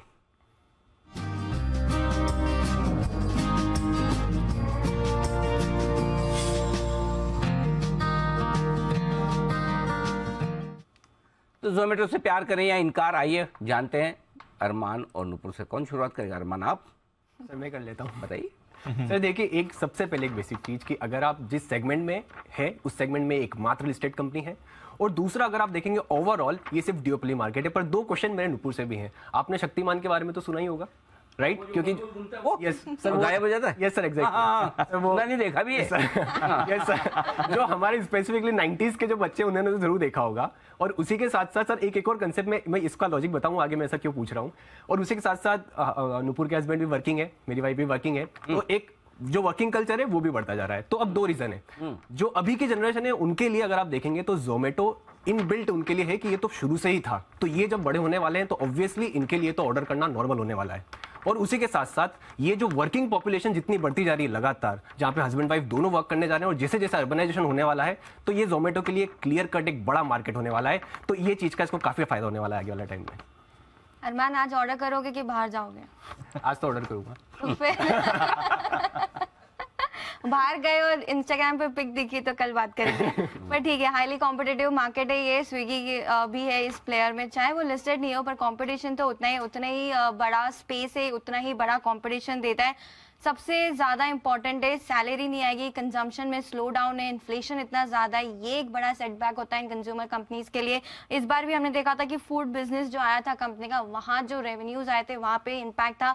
कमेंट्री भी देखेंगे तो वहाँ पे ये कि जो टॉप 8 सिटीज़ है, जो शहर है, वहाँ पे भी हमने देखा कि स्लो डाउन है। और मिड मार्केट सेगमेंट में जो डाइनिंग का कल्चर है, मिड मार्केट सेगमेंट बोलो या कुछ भी बोलो, डाइनिंग का जो कल्चर है, अब जो लॉकडाउन खत्म हो चुका है वो भी बढ़ रहा है, तो उसके चलते भी एक इम्पैक्ट आ सकता है। तो स्लो डाउन है कंज्यूमर स्पेंडिंग में, डाइनिंग का कल्चर अब रिवाइव हो रहा है, तो एक बड़ा सेटबैक है जोमैटो के लिए। देखिए आपने स्लो डाउन की बात करी, पर डेटा जो कह रहा है, डेटा तो ये कह रहा है कि ग्रॉस ऑर्डर वैल्यू अगर आप देखेंगे वो लगातार बढ़ती हुई जा रही है। या फिर फूड डिलीवरी सेगमेंट्स अगर आप रेवेन्यू की बात करेंगे तो वो लगातार बढ़ता हुआ जा रहा है। तो डेटा तो उस चीज को सपोर्ट कर रहा है कि अभी भी कई जने लगातार जो है वो ऑर्डर करते जा रहे हैं। उसी के साथ साथ एक और नई चीज अगर आप देखेंगे, इनका एडजस्टेड EBITDA लेवल पर, ये फूड डिलीवरी सेगमेंट की बात कर रहा हूँ, जो लगभग 67% इनका आय का है, वहां पर आप लगातार इंप्रूवमेंट देख रहे हैं। और इसके पहले वाले क्वार्टर में भी वो ब्रेक इवन पे आ गए थे, और अब इनका जो एडजस्टेड EBITDA अगर फूड डिलीवरी सेगमेंट का 30 करोड़ पे आता हुआ दिखा है। और हर क्वार्टर दर क्वार्टर अगर मैं आपको डेटा बताऊं तो जहां से 221 करोड़ के लॉस से इन्होंने Q3 FY22 में चालू किया था, फिर घट के वो 190 करोड़ लॉस हुआ, फिर 100 करोड़ लॉस हुआ, फिर उसके बाद Q2 में अगर आप देखेंगे तो उन्होंने ब्रेक इवन कर लिया था। और अब 23 करोड़ का आपको adjusted EBITDA food delivery segment में, जहां पे ग्रॉस ऑर्डर वैल्यू आपका ऑलरेडी बढ़ रहा है, और अब वो एडजस्टेड EBITDA लेवल पर पॉजिटिव भी आता हो चुका है। एडजस्टेड वर्ड को नोट करना, पर मैं बाद में आऊंगी इस बात पे। रिपोर्टेड लेवल पे देखेंगे तो कंपनी अभी भी घाटे में है, और यहाँ से कब पॉजिटिव होगी पता नहीं। हालांकि कंपनी ने आउटलुक दिया है, देखते हैं उस पर कर पाती है कि नहीं। फिलहाल कंपनी की तरफ से एक और नया लॉन्च आया था गोल्ड, उसके चलते जो मार्जिन से वो इम्पैक्टेड रहने वाले हैं। और एक क्लियर इंडिकेशन आया है कंपनी की तरफ से, मैनेजमेंट की तरफ से, कि वो जो लॉन्च कर रहे हैं उसके चलते डिस्काउंट्स रहेंगे और मार्जिन इम्पैक्टेड आने वाले। एडजस्टेड वाले पॉइंट पे मैं आती हूँ अभी। देखिए अगर आपने एडजस्टेड पे डेफिनेटली आप आएंगे ही सही, पर उसके पहले एक चीज बता दूं मैं कि डेफिनेटली एक टाइम पर जब वैल्यूएशन जब 169 तक गया था तब वैल्यूएशन के काफी कंसर्न थे। अब वहां से लगभग 70% के आसपास अगर आप देखेंगे वहां से नीचे भी आ चुका है। और उसके बाद अगर आप देखेंगे लगातार यहाँ पे आपको कंसोलिडेशन आता हुआ दिख रहा है, जहां पे 40 का आसपास का लॉ था वहां से अभी भी ऊपर है, और यहाँ पे अगर इस रेंज के अराउंड सस्टेन कर रहा है तो अब यहाँ से जो रिस्क है कंपेटिवली गिरने का वो काफी कम हो जाता है। तुम्हारी तरह मैनेजमेंट भी एडजस्टेड वर्ड काफ़ी यूज़ करता है, तुमने बहुत अच्छी रिसर्च की है, मैंने भी कुछ रिसर्च की है। इस बार का रिजल्ट डॉक्यूमेंट देखेंगे तो एडजस्टेड वर्ड 32 टाइम्स यूज हुआ है। एडजस्टेड EBITDA देखोगे तो 22 बार मैनेजमेंट ने यूज किया है। अब गेस कर लो प्रॉफिट आफ्टर टैक्स या लॉस आफ्टर टैक्स भी देखे तो अगर वो कितनी बार यूज हुआ होगा तो सिर्फ 3 बार। अगर लाइफ में या किसी रिलेशनशिप में इतना एडजस्टेड वर्ड यूज होगा तो वो हेट की तरफ ही जाएगा, वहां पे रिलेशनशिप बनाना तो बहुत इम्पॉसिबल है। इसीलिए शायद मैनेजमेंट के जो टॉप लेवल के लोग हैं वो भी छोड़ के जा रहे हैं लगातार इस कंपनी को। तो अब तुम डिसाइड कर लो कहाँ जाना है। देखिए लाइफ तो कॉम्प्रोमाइज से चलती है, तो यहाँ पर भी कॉम्प्रोमाइज हो रहा है। और अगर ये जो आप लगातार रेजिग्नेशंस देख रहे हैं तो एक पर्सपेक्टिव ये भी है, जो दूसरा पर्सपेक्टिव देख रहे हैं कि ये सारे पर्सन्स जो निकल रहे हैं वो इतनी हाई सैलरी वाले थे, तो हो सकता है इफेक्टिवली अगर आप देखोगे आपको एम्प्लॉय कॉस्ट में कंपैरेटिवली कमी आती हुई दिखेगी। और उसी के साथ साथ अगर आप देखेंगे कि इंस्टीट्यूशनल होल्डिंग देखेंगे, उनका भरोसा अभी बरकरार, लगभग 65% की इंस्टीट्यूशनल होल्डिंग अभी भी है। और अगर आप ब्रोकरेज की बात करें तो JP Morgan जो है अभी भी 100 का टारगेट दे रहे हैं। लेकिन नोमुरा भी तो है ना, टारगेट से 45 का है। ये है आपके लिए जोमेटो पर बहुत ही ज़बरदस्त तकरार होती हुई दिख रही है। मतलब इतनी तकरार किसी एक खाने पीने और जो इसको सबसे ज़्यादा यूज़ करने वाली ऐप पर हो, ऐसा हमने देखा नहीं। मैं थोड़ी देर में चोपड़ा साहब से उस पर एक बार जरा लूंगा भी राय, लेकिन उससे पहले जल्दी से एक बार ग्रासिम के रिजल्ट आपके सामने रखने हैं, क्योंकि नतीजे जो ग्रासिम के आते दिख रहे हैं मतलब बहुत ही खतरनाक तरीके से खराब है। मतलब हर एक पैरामीटर पर ग्रासिम का प्रदर्शन बहुत ही खराब है। रेवेन्यू जरूर वो भी उम्मीद से कमी आया है, 6,200 करोड़ के आसपास का रेवेन्यू है। हमारा अनुमान था 6,425 करोड़ का। तो स्टैंड अलोन रेवेन्यू उम्मीद से कम है, उम्मीद से थोड़ा ज़्यादा है, माफ़ कीजिएगा। रेवेन्यू एकमात्र ऐसा है जो उम्मीद से ज़्यादा है, लेकिन इसका मतलब है कि ऑपरेशनल परफॉर्मेंस बहुत ही ख़राब है और उसमें भी कामकाजी मुनाफा आया है सिर्फ 478 करोड़, सिर्फ 478 करोड़, बहुत ख़राब है सर। हाँ, तो 478 करोड़ आया, जबकि अंदाज था 760 करोड़ का। मतलब रेवेन्यू ऑपरेशनल लेवल पर बहुत बड़ा मिस है। मार्जिन पर जो मिस है दीप, 4% मार्जिन कम आए, पौने 8% जो पौने 12% के मार्जिन से, तो मार्जिन भी बहुत ही कमजोर मार्जिन आपको नजर आएंगे। मुनाफे का आंकड़ा सिर्फ 257 करोड़ का, आधे मार्जिन हो गए। एक्चुअली रेवेन्यू भी कम है, उम्मीद से कम है। 6,425 करोड़ की हमारी उम्मीद थी, सिर्फ 6,200 करोड़। अक्रॉस द बोर्ड कमजोर न, मतलब सीमेंट में इससे खराब नंबर किसी के नहीं आए।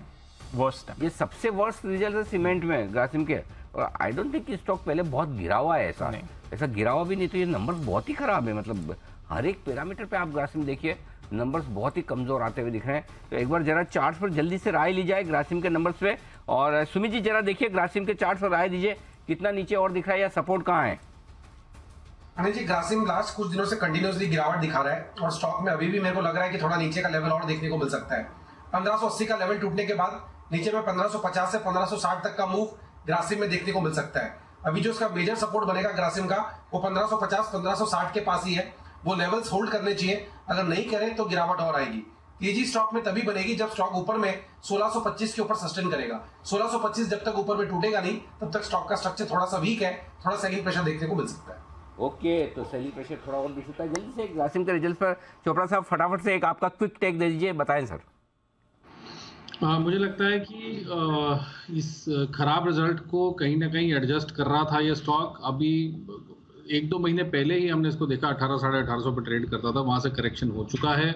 और मुझे लगता है कि जैसे सुमित ने बोला कि संभावना ये है कि 1550 तक एक बार आपको शायद देखने को मिल जाए, मगर मैं कहूँगा बाइंग अपॉर्चुनिटी है। एक वन ऑफ क्वार्टर चला जाता है, इसका मतलब ये नहीं है कंपनी खराब है। बजट में बहुत ज़बरदस्त आउटले दिया गया था इंफ्रास्ट्रक्चर पे, और ग्रासिम इस देश की दिग्गज कंपनी है और बढ़िया ब्रांड्स हैं इसके पास, डिस्ट्रीब्यूशन नेटवर्क है। तो मुझे लगता है ये थोड़ा सा रिजल्ट का रिएक्शन है, जो कि अगर 1550 वगैरह आता है तो वहाँ पे लेने की चेष्टा करनी चाहिए। और मुझे नहीं लगता कि ये क्वार्टर ऑन क्वार्टर दोबारा रिपीट होगा। ये यहाँ से इम्प्रोवाइज भी कर सकता है कंपनी, और बहुत अच्छी दिग्गज कंपनी है।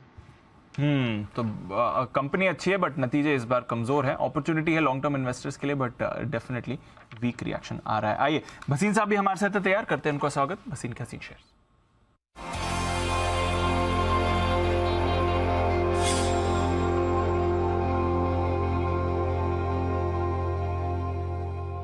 स्वागत है भसीन साहब, गुड आफ्टरनून। अच्छे मूड में है बाजार, बताएं क्या करना है सर इस समय? पहले आपको अपडेट दे दूं, बैंक निफ्टी अनिल जी को कहा था 330 का स्टॉप लॉस, 780 हो गया है। इसे कहते हैं मूव, 500 पॉइंट की मूव आई है 330 से। दूसरा आपको इन्फोसिस दिया था, तीसरा आपको आरईसी, पीएफसी, आरईसी सुबह Reliance is the top leader 2380 और पीएफसी 136 वाला 143 और आरईसी 120 जाएगा आरईसी। और आपको अपडेट दे दूं, bank of Baroda out performer है। तो देखिए सबसे बड़ी मूव आई है बैंक निफ्टी में, जो मैंने कहा भी था 42,000 जाएगी, जबकि सब अटकली में थे। अब आपके लिए 2 पिक्स हैं, आप कहे तो मैं शुरू करूं। जी सर प्लीज बताएं भसीन साहब। तो देखिए SRF is a no brainer. जिस तरह से उनका फ्लोरोकेमिकल और चाइना रीओपनिंग है, SRF will be re rated in the specialty chemical. SRF is number 1 in India now and I think that they are going to only gather steam. 2320-25 में लीजिए, stop loss of 2270, 2450 is coming in SRF. You can get 150 points tomorrow or day after. Second pick is Godrej Property. I think आप देखिए सोना 57,000, share market वहां पे चल रहा है। फिक्स्ड प्राइसेस प्रॉपर्टी में, फिक्स्ड इनकम में पैसा जा ही रहा है, फिक्स्ड एसेट्स में। और Godrej is now spreading its wing all over India. I think it is on cost with DLF and the market cap is 1/3. So I think Godrej is a no-brainer. It is the best proxy against fixed assets, and now they are getting into cell phone properties, which they never did. They were taking lease, so they see a very bright future. 1225 का target है, 1140 का stop loss, bye date 1160। तो Godrej properties इस पर करनी है आपको खरीदारी, और खरीदारी आपको करके चलनी है। SRF पर यहाँ पर भी आप बढ़िया मोमेंटम बनते हुए देख रहे हैं, मूवमेंट आ रही है। भसीन साहब, एक बॉश पर भी राय लेनी थी सर, इसके नतीजे आए थे, कोई व्यू इस काउंटर पर या फ्रेश व्यू नतीजों के बाद इस पर? नहीं, आई थिंक बॉश इज, मैंने पहले भी कहा है, it's the best most complete OEM which you have. So there may be profit making after today's results, but that's built in. आप अगले का 1 year देखिए, they have an order book which is very very strong, and I think Bosch is headed to 20,000.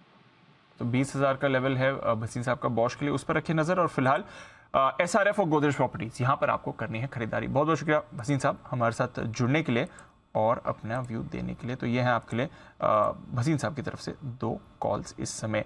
इस बीच चोपड़ा साहब से जोमेटो पर बात करनी थी। चोपड़ा साहब, जोमेटो लव मी या हेट मी, आप कौन से कैंप में हैं सर? देखिए, एक चीज़ बोली गई कि हाई सैलरी की वजह से लोग छोड़ के गए हैं या सैलरी कॉस्ट कम हो गया है। ये मैं आपको बताना चाहता हूँ, वो जो गए हैं उसमें से कुछ को फाउंडर हैं, और जब भी फाउंडर्स या को फाउंडर्स में से कोई जाता है, ये कंपनी के अंदर कुछ ना कुछ गड़बड़ बताता है। और हालांकि मैंने खुद आप ही के चैनल पे कई बार जोमेटो जब निचले स्तरों से मैंने बोला है 60 के आसपास से कि मुझे अच्छा लगता है, मगर जब ये को फाउंडर्स का एग्जिट है वो मुझे कहीं ना कहीं डिस्कम्फर्ट देता है। किसी भी कंपनी में जो लोग खड़ा करते हैं, पिलर्स कहलाते हैं को फाउंडर्स, उन पिलर्स की छेड़खानी हो पिलर्स के साथ, या कहीं भी कुछ ऐसी दिक्कत हो जिसकी वजह से एक ऐसा व्यक्ति जिसने अपना तन मन और धन तीनों दिया है, और जो मैं भी पार्ट रहा हूँ ऐसी कंपनीज का जो स्टार्टअप्स थे और वो बड़ी भी बनी, और बहुत इसमें एफर्ट लगता है, खून पसीना देना होता है, तब जाके कंपनीज खड़ी होती हैं। तो वो को फाउंडर जिसके पास अच्छी खासी होल्डिंग है, उसका छोड़ कर जाना मुझे लगता है कि थोड़ा सा चिंताजनक है। जहाँ तक रेवेन्यूज़ की बात है और प्रॉफिटेबिलिटी की बात है, अभी हाल फिलहाल में एक ट्वीट किया था दीपेंद्र जी ने कि हम भी बहुत जल्दी प्रॉफिटेबल हो जाएंगे पेटीएम के जैसे। तो निश्चित रूप से एक मैं कहूँगा कि it's a bitter sweet kind of a feeling when I see Zomato. मुझे लगता है कि अभी थोड़ा इंतज़ार करना चाहिए, देखना चाहिए, अगर वाकई कंपनी ग्रीन में आती है तो उसके बाद हम ले सकते हैं, मगर फ्रेश बाइंग के लिए तो मैं बिल्कुल भी रिकमेंड नहीं करूँगा, क्योंकि जो को फाउंडर्स का एग्जिट है वो मुझे बहुत ज़्यादा डिस्कम्फर्ट देता है कि कंपनी के अगर पिलर हिल गए, किसी बिल्डिंग के पिलर हिल गए, तो बिल्डिंग कितनी देर सही तरीके से रह पाएगी या उसकी स्ट्रेंथ रह पाएगी, ये एक सोचने वाली बात है। तो मुझे लगता है फाउंडर्स को फाउंडर्स रिप्लेसेबल नहीं होते। तो फाउंडर्स को फाउंडर्स रिप्लेसेबल नहीं होते। और बात तो सही है चोपड़ा साहब की कि रिसेंटली हमने कई सारी हाई प्रोफाइल एग्जिट्स भी देखी हैं, इंक्लूडिंग सम को फाउंडर्स कंपनी की तरफ से, बट कंपनी कह रही है कि वो पाथ टू प्रॉफिटेबिलिटी की तरफ कोशिश है। दीपेंद्र गोयल साहब की ट्वीट भी थी, बट फिलहाल एडजस्टेड बेसिस पर तो नंबर्स ठीक है, देखते हैं आगे की परफॉर्मेंस कैसी रहेगी। आइए हिमांशु जी के पास चलते हैं, उनकी एक कॉल है तैयार। बिगुल हिटमैन हिमांशु।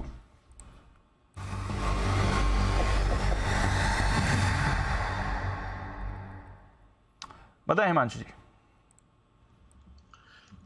दीप, हमने पिछले हफ्ते महिंद्रा एंड महिंद्रा फाइनेंशियल्स में एक बड़ा जबरदस्त ब्रेकआउट आता हुआ देखा था, और उस ब्रेकआउट के बाद हमने देखा कि स्टॉक वापस से थोड़ा सा एक रिट्रेसमेंट दिखाता हुआ नजर आया। लेकिन अब वापस से ऐसा लग रहा है कि रिट्रेसमेंट के बाद स्टॉक वापस से, क्योंकि एक बहुत स्ट्रॉन्ग अप ट्रेंड में है, तो तेजी दिखाने के लिए तैयार है। तो करंट लेवल्स लगभग 261.50 262 के हैं, यहाँ पर खरीदारी करके चलने की सलाह रहेगी। 272 से लेकर 275 रुपए का दूसरा टारगेट, 272 का पहला टारगेट, 275 का दूसरा टारगेट M&M फाइनेंस में मुझे लगता है कि आने वाले 1 से 2 दिनों में देखने को मिल सकता है। 257 रुपए के स्टॉप लॉस के साथ M&M फाइनेंस में खरीदारी करके चले। 1 से 2 दिन के नजरिए से मुझे लगता है कि यहाँ पर अच्छी अप मूव देखने को मिल सकती है। M&M फाइनेंस यहाँ पर आपके लिए मूव आ रही है। बेसिकली बैंक्स एंड फाइनेंशियल्स यहाँ पर रिकवरी का पूरे आसार आपको दिख रहे हैं। 650 के ऊपर अब बैंक निफ्टी आपको ट्रेड करते दिख रहा है, तो थोड़ा और मोमेंटम बैंक्स ने ऐड भी किया है इस समय, उसका भी आपको इम्पैक्ट दिखेगा। अच्छी मूव आ रही है जहां तक बैंकिंग नेम्स का सवाल है। एक स्टॉक और जो एक्शन में है वो है टाटा कम्युनिकेशंस। इस पर भी एक मूव बन रही है। बंसल जी से एक बार जरा टाटा कम्युनिकेशंस के चार्ट पर राय ली जाए। बंसल जी जरा देखें, टाटा कॉम अभी थोड़ी देर पहले एक मूव भी दिखी है, डेज हाई पर ट्रेड कर रहा है। दीपांशु, टेक्निकल स्ट्रक्चर अच्छा है, स्टॉक गिरा था, नीचे में एक अच्छा सपोर्ट लिया है, 1200 रुपए के अराउंड सपोर्ट लिया हुआ है। तो जिनके पास है दीपांशु, बने रहने की राय है, और टेक्निकली लगता है कि 1275 1277 तक ये स्टॉक ऊपर में जा सकता है। तो ये है आपके लिए टाटा कम्युनिकेशंस है, इस पर आपको मूव अच्छी बनती हुई दिख रही है और स्टॉक भी थोड़ा मोमेंटम में आ रहा है। कुछ और काउंटर्स भी जो आपको मोमेंटम में आ रहे हैं और थोड़ा वीकनेस की तरफ है। इंडिया बुल्स रियल एस्टेट में एक ब्रेकडाउन आया, जरा इस पर देखिए 8% टूटा। इंडिया बुल्स हाउसिंग भी आज कुछ ज़्यादा खास नहीं है, तो थोड़ी कमजोरी इन दोनों काउंटर्स में आ रही है, थोड़ा वहाँ पर रखिए नज़र। और नायका यहाँ पर जो हम सुबह बात कर रहे थे अनिल जी के साथ स्टॉक ऑफ द डे में 6% का कट आते हुए दिख रहा है, तो कमजोरी यहाँ पर आपको ज़्यादा बनेगी। चोपड़ा साहब, अभी जोमेटो की बात करी थी, नायका पर क्या व्यू है सर? लगातार नतीजों के फ्रंट पर तो बाजार इंप्रेस नहीं है। जब अभी रिसेंटली पेटीएम और बाकी न्यू एज स्टॉक्स में रैली आई थी तो ये इसने भी पार्टिसिपेट किया था, बट बेहद खराब नतीजे आए नायका के सर। देखिए, मैंने ये बात पहले भी बोली है कि नायका के पास ऐसा कोई बिजनेस मॉडल नहीं है जो कि कुछ खास हो। जोमेटो की फिर भी बात अलग है, कुछ ऐसा बिजनेस मॉडल है जो कि इसमें प्लेयर्स कम हैं। मगर नायका जो फैशन एक्सेसरीज बेचती है या कॉस्मेटिक्स बेचती है या जो कपड़े बेचती है, वो दुनिया भर की वेबसाइट्स बेच रही हैं। तो नायका के पास ऐसा स्पेशल क्या है कि कोई जाके नायका पे ही खरीदेगा? तो मुझे लगता है कि जब तक कोई आपके पास ऐसा बिजनेस मॉडल ना हो जो कि कुछ खास हो, so it's a kind of a me too model. और मैं पहले दिन से आप मेरे से पूछते आए हो, बहुत जब से लिस्टिंग हुआ है, तो मैं तब से ही बिल्कुल ही इस बात से वो तारुफ नहीं रखता कि इस स्टॉक में निवेश करना चाहिए। इन्होंने स्प्लिट भी कर दिया, बोनस भी दे दिया, कुछ चीज़ें हुई हैं, कॉर्पोरेट एक्शन हुए हैं इस कंपनी में, मगर फिर भी मैं डिस्कम्फर्ट है मेरे को इस स्टॉक को लेने में। और अभी भी उस तरीके से ना रेवेन्यूज़ और प्रॉफिटेबिलिटी दिख रही है, प्रॉफिटेबिलिटी दिख रही है, रेवेन्यूज़ तो फिर भी दिख जाते हैं क्योंकि ग्रॉस मर्चेंडाइज वैल्यू बढ़ रही है, बट प्रॉफिटेबिलिटी नहीं दिखती। और जब तक प्रॉफिटेबिलिटी नहीं होगी बैलेंस शीट पे, तो बहुत मुश्किल है ऐसे रैंसेड मार्केट एनवायरनमेंट में सस्टेन करना, जहां पर आपके पास ग्लोबल प्लेयर्स हैं, अमेजॉन जैसे या रिलायंस जैसे बहुत बड़े लोग हैं जो कि ऑलरेडी हर किस्म के प्रोडक्ट में और कमोडिटी में आ चुके हैं। तो वहां पे नायका कैसे सस्टेन करेगा, ये एक सवालिया निशान है। तो मैं तो अभी भी रिकमेंड नहीं करूंगा नायका में निवेश करने के लिए। नायका से रहेंगे दूर, ये राय चोपड़ा साहब की आपके लिए। लेकिन एक स्टॉक जो बड़ा पहले इन्वेस्टर्स का बड़ा चहेता था, लेकिन अब इन्वेस्टर दूर होते हुए नजर आ रहे हैं, वो है EKI एनर्जी। 2 दिन में 40% टूटा है और टॉप से तो बहुत ही ज़बरदस्त गिर चुका है। कम जानी पहचानी ये कंपनी हमेशा तेज़ी के लिए जानी जाती थी, लेकिन अब स्टॉक में जो एक्शन होता दिख रहा है वो काफ़ी लोगों को परेशान करने वाला है। तो वरुण हमारे साथ है ये बताने के लिए हुआ क्या है EKI एनर्जी में, क्यों इतनी तेज़ गिरावट देखने को मिल रही है। वरुण, वजह बताएं। तो अनिल जी, 2 रीज़न है इसके, है ना। सबसे पहले तो कंपनी के नतीजे वो काफ़ी कमज़ोर आए हैं, तो ये सबसे बड़ा रीज़न है, जहाँ हमने देखा कि आय में करीब 41% की गिरावट, मार्जिन गिर गए, कभी % के मार्जिन कंपनी ने क्लॉक किए। 160 करोड़ का पिछले बार मुनाफा था, इस बार देखिए वो 38 करोड़ के आसपास रह गया है। तो सबसे बड़ा कारण कंपनी के गिरावट का ये है। लेकिन इससे भी बड़ा कारण जो है वो दरअसल इस कंपनी के ऑडिटर्स की तरफ से जो क्वालिफाइड ओपिनियन है वो है। दरअसल इस कंपनी के जो ऑडिटर्स है उन्होंने इस कंपनी की जो अकाउंटिंग पॉलिसीज़ है या फिर जिस तरह से अकाउंटिंग की गई है उसके ऊपर सवाल उठाए हैं। दरअसल ये कंपनी जो है अप्रैल 2022 से इन्होंने पूरे तरह से इंडिया AS जो है उस पर शिफ्ट कर दिया था, लेकिन तब से अब तक ये कंपनी जिस तरह से अपने रेवेन्यू रिकग्निशन कर रही थी और जिस तरह से अपने कॉस्ट को रिकग्नाइज कर रही थी, वो दरअसल इंडिया AS स्टैंडर्ड्स के जो रूल्स है उसके मुताबिक नहीं है। ये इन ऑडिटर्स का कहना है। इनका कहना है कि कुछ ग्राहकों के लिए कंपनी ने सेल और उससे जुड़े जो खर्च है उसकी अकाउंटिंग जो है वो नियम के मुताबिक नहीं की है। अगर ये नियम के मुताबिक करते तो 9 महीनों में, जो टोटल 9 महीने हैं FY23 के, उसमें आय में 310 करोड़ की कमी आती, खर्चों में 131 करोड़ और मुनाफे में करीब 180 करोड़ के आसपास की कमी हो सकती थी। तो ये इनका कहना है कि जो अकाउंटिंग पॉलिसीज़ यूज़ की गई है वो इस कंपनी की सही नहीं है। और कुछ आउट ऑफ ये जो ऑडिटर्स है उनके अलावा जो मार्केट में और भी चर्चा है, कुछ लोग इस कंपनी के कैश फ्लो को लेकर भी चिंतित है और डेटा रियलाइजेशन जो है और वर्किंग कैपिटल मैनेजमेंट जो है उसको लेके भी कहीं ना कहीं संदेह उठाया जा रहा है। तो ये वो रीज़न है जिसकी वजह से आप देख रहे हैं कि स्टॉक की पिटाई हो रही है। हालांकि कंपनी ने बताया है कि कंपनी ने जो प्रोजेक्ट डेवलपमेंट किया है उसमें जो ट्रांजैक्शन प्राइस है उसको आय के मुताबिक ही उन्होंने गिना है, तो कुछ गलत नहीं किया है। लेकिन ऑडिटर्स कह रहे हैं कि इन्होंने जो अकाउंटिंग स्टैंडर्ड्स है उसमें जो नियम है उसके मुताबिक रेवेन्यू रिकग्निशन नहीं किया है, और वो अगर करते तो आय, मुनाफा और खर्चा भी इस कंपनी का कम होता, और शायद यही लोगों को बात पसंद नहीं है। और हम जब भी देखते हैं कि कभी भी अगर ऑडिटर्स कंसर्न उठा लेते हैं किसी भी क्वेश्चन पे तो उस कंपनी का हल यही होता है। तो ये क्वालिफाइड ओपिनियन जो ऑडिटर्स की तरफ से आया है उसका इम्पैक्ट आप देख रहे हैं कि स्टॉक की इतनी बुरी पिटाई हो रही है।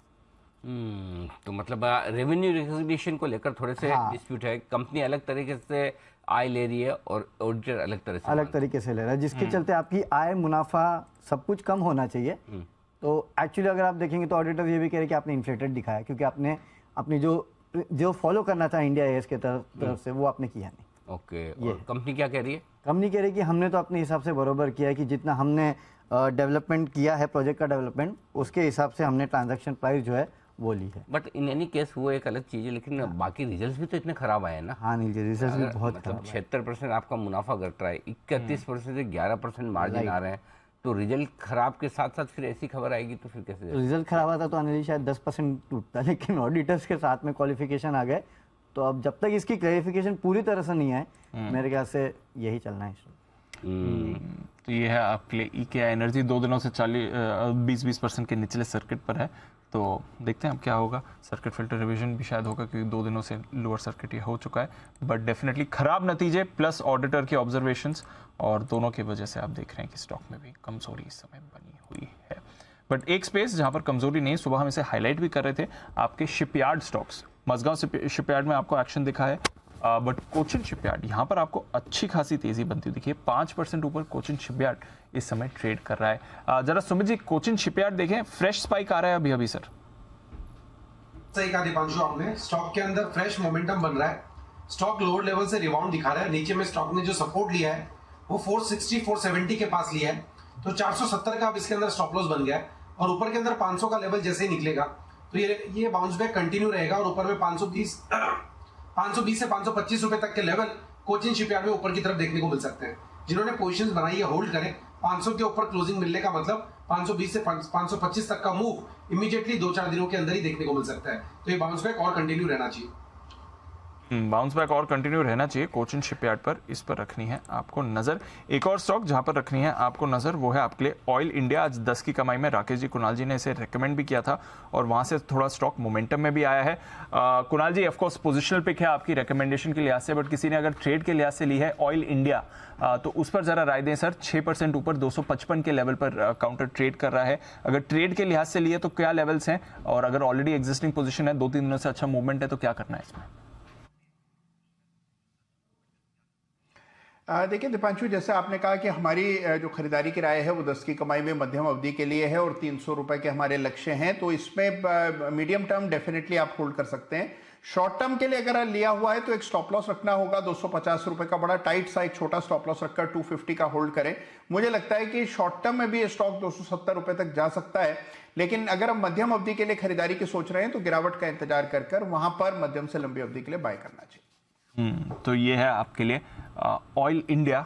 पोजिशनल बेसिस पर रखें तो और बड़े टारगेट्स आ सकते हैं। ट्रेड के लिहाज से भी कुछ इंपॉर्टेंट लेवल्स आपके सामने आ रहे हैं। स्टॉक पर आपको बढ़िया मोमेंटम दिख रहा है। कैश मार्केट के स्टॉक्स पर रखिए नजर, आज ये सारे आपको एक्शन में दिख रहे हैं और मूव करने के रेडार पर भी हैं। इरकॉन इंटरनेशनल रेलवे स्टॉक काफ़ी एक्टिव रहता है कैश स्पेस से, इस पर भी आपको अच्छी खरीदारी आती हुई दिख रही है, और 3% ऊपर इस समय ट्रेड कर रहा है। तो थोड़ा बहुत मोमेंटम आपको बाजार के कई सारे काउंटर्स में दिखेगा।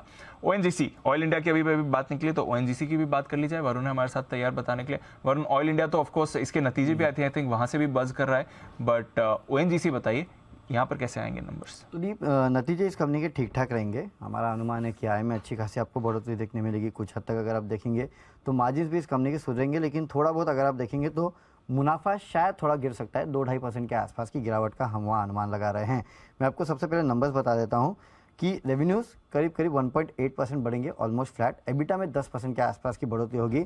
मार्जिन 53.2% पे आएंगे, 49.1% बढ़ के मुनाफा 12,500 करोड़ पे आ सकता है।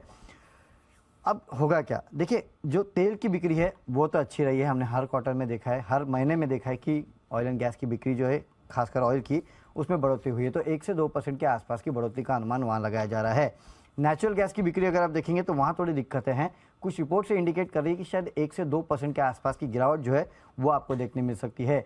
एपीएम प्राइसेस वैसे तो अगर आप देखेंगे तो थोड़ी बहुत बढ़ोतरी थी, तो हालांकि इस क्वार्टर में कमी हुई है, लेकिन पिछले क्वार्टर का एवरेज अगर आप निकालेंगे तो ओएनजीसी जैसी कंपनीज के लिए थोड़ी बहुत वहाँ पे बढ़ोतरी हुई थी, तो उसका इम्पैक्ट आपको रियलाइजेशन पे कुछ हद तक देखने मिल सकता है। जो लेगेसी फील्ड है इनकी, वहाँ पे जो KG 98-2 ब्लॉक है, वहाँ पे अभी भी काम जो है वो देरी से चल रहा है। इसके लिए ऑपरेशनल कॉस्ट जो है वो शायद थोड़ा बहुत बढ़ सकता है, तो उसका इम्पैक्ट आपको शायद थोड़ा बहुत देखने मिलेगा। ओवरऑल नतीजे फ्लैट टू स्टेबल रहने वाले हैं, मार्जिन थोड़े अच्छे रहेंगे, मुनाफे में आपको थोड़ा बहुत गिरावट देखने मिल सकता है, साथ ही साथ विंडफॉल गेन टैक्स उसका भी असर आपको देखने मिलेगा। हालांकि इस क्वार्टर में पिछले क्वार्टर के मुकाबले इम्पैक्ट जो है वो थोड़ा कम रहेगा उसका। ओके, तो ये है ओएनजीसी के नतीजों पर थोड़ा सा बेहतर होने का अनुमान। और ऑयल इंडिया ये स्टॉक आज भी कुणाल जी और राकेश जी की तरफ से चार्ट कॉर्नर के तौर पर आज रिकमेंडेशन लिस्ट में आता दिखा है। ओएनजीसी के चार्ट देखिए, कुणाल जी राय दीजिए अपनी, क्या कुछ करना चाहिए नतीजों के पहले, कोई एक्शन बनता है?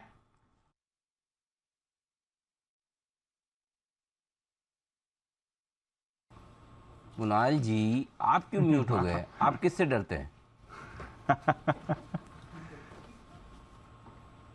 हेलो जी, लगता है कुणाल जी, आई थिंक बंसल जी से पूछ रहे हैं। 2 दिन पहले बंसल जी की ये पिक ऑफ द, अच्छा बंसल जी को पता है, ठीक है। बंसल जी कुणाल जी की और हमारी दोनों की मदद कीजिए।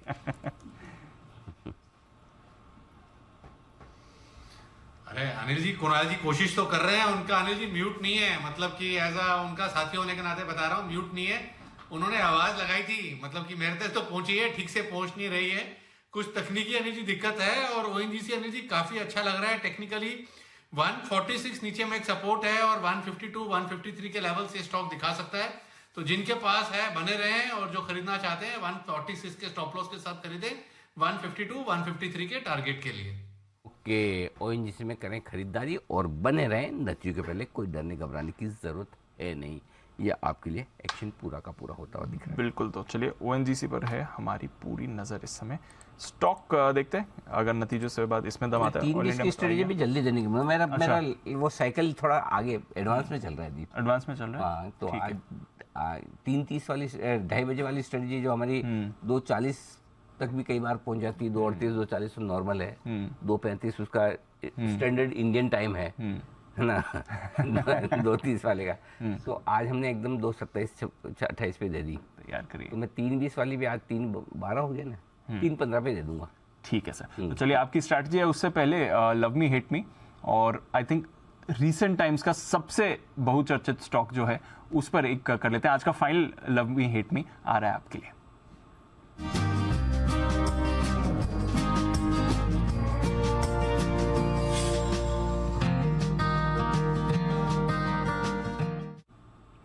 पिछले पूरे हफ्ते तो ये लव मी कैटेगरी में था, उसके बाद अलीबाबा की एग्जिट भी इसमें आती हुई दिखी।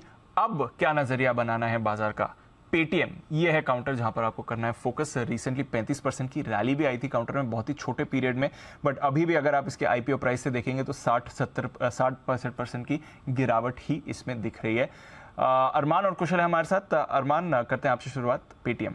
देखिए, सबसे पहली बात तो अगर आप देखेंगे ये जो डिजिटलाइजेशन हुआ है, आप अगर आप देखेंगे स्ट्रीट पे जो ग्रोसरी वेंडर की से बात करें, वहां से लेकर आप कहीं पर भी ट्रांजैक्शन जाएं तो ये यूपीआई का ट्रांजैक्शन जिस स्पीड से बढ़ा है, उस स्पीड में काफ़ी जो फायदा है वो पेटीएम का है। और आपने सबसे पहले अगर एक ही चीज़, अगर आपको सबके मुंह पे सब पे एक ही चीज़ थी कि पेटीएम करो, उस हिसाब से ब्रांड रिकॉलिंग भी काफ़ी बढ़िया है और इस सेगमेंट में ये मार्केट लीडर है, तो ये एक सबसे बड़ा इनके लिए बुलिश पॉइंट बन जाता है।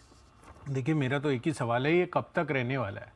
क्योंकि सबसे बड़ा सवाल ही यही है। आप अभी भी अपने जब आप बोल रहे थे तो उसमें आपको याद था, तो ये था वाला जो वर्ड है अब आता हुआ दिख रहा है। आज सुबह भी जब आप ट्रांजैक्शन कर रहे थे तो उसमें भी आपने जीपे ही किया था मुझे।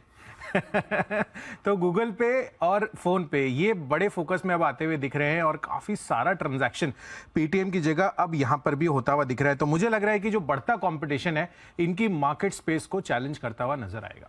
देखिए, मेरे को डेफिनेटली, मैंने बोला याद था क्योंकि अब मेरे को याद है कि ये एडजस्टेड इबिटा लेवल पर पॉजिटिव आ चुके हैं। अब उसी के साथ साथ अगर आप देखेंगे, और सबसे एक इंपॉर्टेंट बात कि जो इन्होंने फोरकास्ट किया था उससे 2 क्वार्टर पहले ही एडजस्टेड इबिटा पे पॉजिटिव आ चुके हैं। और उसके साथ अगर आप मैनेजमेंट का अर्निंग्स कॉल सुनिए, हर एक क्वेश्चन पर मैनेजमेंट जिस कन्विक्शन के साथ हर एक सेगमेंट के बारे में बात कर रहा है, जिस कॉन्फिडेंस के साथ बात कर रहा है, वो काफी सपोर्ट करता है यहाँ पर कि जो अब यहाँ से जो बिजनेस चलने वाला है वहां पे उनको काफी क्लैरिटी है कि यहाँ से अब सिर्फ अपसाइड बाकी है। देखिए, कॉन कॉल में जो उन्होंने कहा, ऑब्वियसली उसके बाद हमने देखा कि काफ़ी अच्छा यहाँ पर आपको रुझान भी आता हुआ दिखा, स्टॉक प्राइस में भी अच्छा रिफ्लेक्शन था। पर कहीं ना कहीं अगेन जो मैं कंपटीशन की बात कर रहा हूँ तो गूगल के साथ तो इनका कोई कंपटीशन है ही नहीं। साथ ही आपको ये चीज़ भी ध्यान रखनी है कि इसके पहले भी जब आप जोमेटो पर कर रहे थे लिंक, तो उसमें भी एडजस्टेड इस वर्ड का काफ़ी बड़ा यूज़ हुआ था। तो यहाँ पर भी एडजस्टेड बेसिस पर ऑपरेटिंग लेवल पर अगर आप देखेंगे तो यहाँ पर जो मुनाफा है वो आता हुआ दिखा है और बॉटम लाइन अभी भी घाटे में है। तो नंबर्स में अभी भी पॉजिटिविटी रिफ्लेक्ट नहीं हो रही है।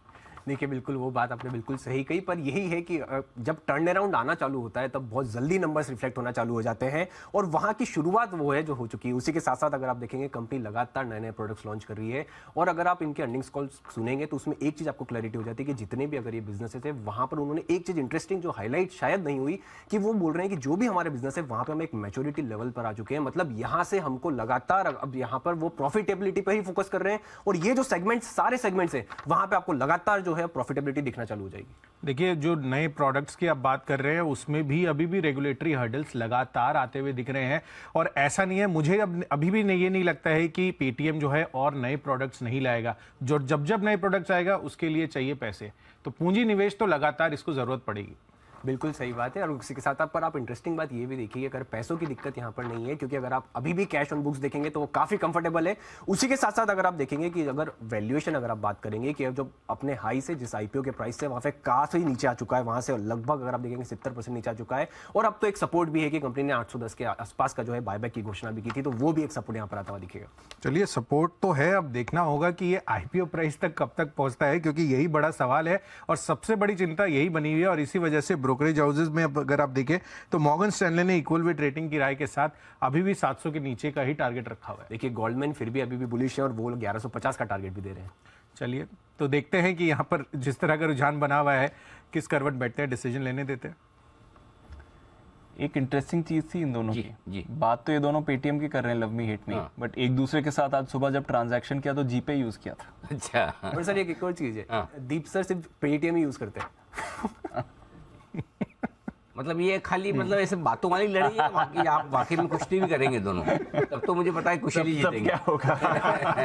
तब तो चांस कुशल के ज्यादा दिख रहे हैं मुझे, लेकिन फिर भी मेरे को लगता है कुशल ज्यादा जीतेंगे, कुशल के ज्यादा तर्क है। हाँ कुशल तो नहीं, कुशल तो हेट मी में है नहीं, क्योंकि हाँ ज्यादा चांस अरमान के क्योंकि हमारा भी बायस थोड़ा पॉजिटिव है। बिल्कुल यहाँ से डाउन साइड रिस्क कम है, अपसाइड कितनी बनेगी ये देखने वाली बात है, लेकिन नीचे जाने के लिए जगह थोड़ी कम हो गई है। बायबैक का सपोर्ट है, परफॉर्मेंस का थोड़ा सपोर्ट है, तो धीरे धीरे रुक रुक के चलेगा। अगर एक आध क्वार्टर और अच्छा प्रदर्शन कर दिया तो मार्केट का कॉन्फिडेंस फिर से आ जाएगा।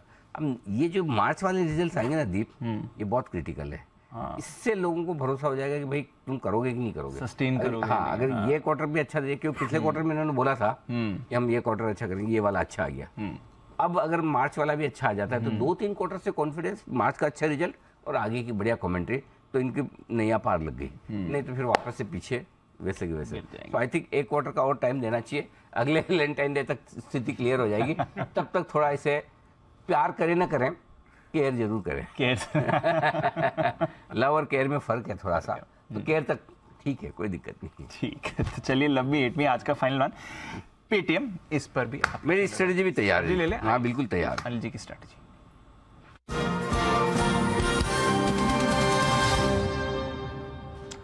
फ्लैट है सर, आज इंपॉर्टेंट डेटा है यूएस में, उससे पहले फ्यूचर्स फ्लैट हैं। हमारे बाजार अभी भी हाई पर हैं, 17,900 निफ्टी होल्ड कर रहा है, 41,600 बैंक निफ्टी होल्ड कर रहा है। क्या करके जाना है अनिल जी? देखो व्यू तो तेजी की तरफ ही है। एक ही रिस्क है, चूंकि आज रात को अमेरिका में महंगाई के आंकड़े आने वाले, तो वो बड़ा मुंह किसी भी तरफ दे सकते, तो उस रिस्क को हेज करके चले।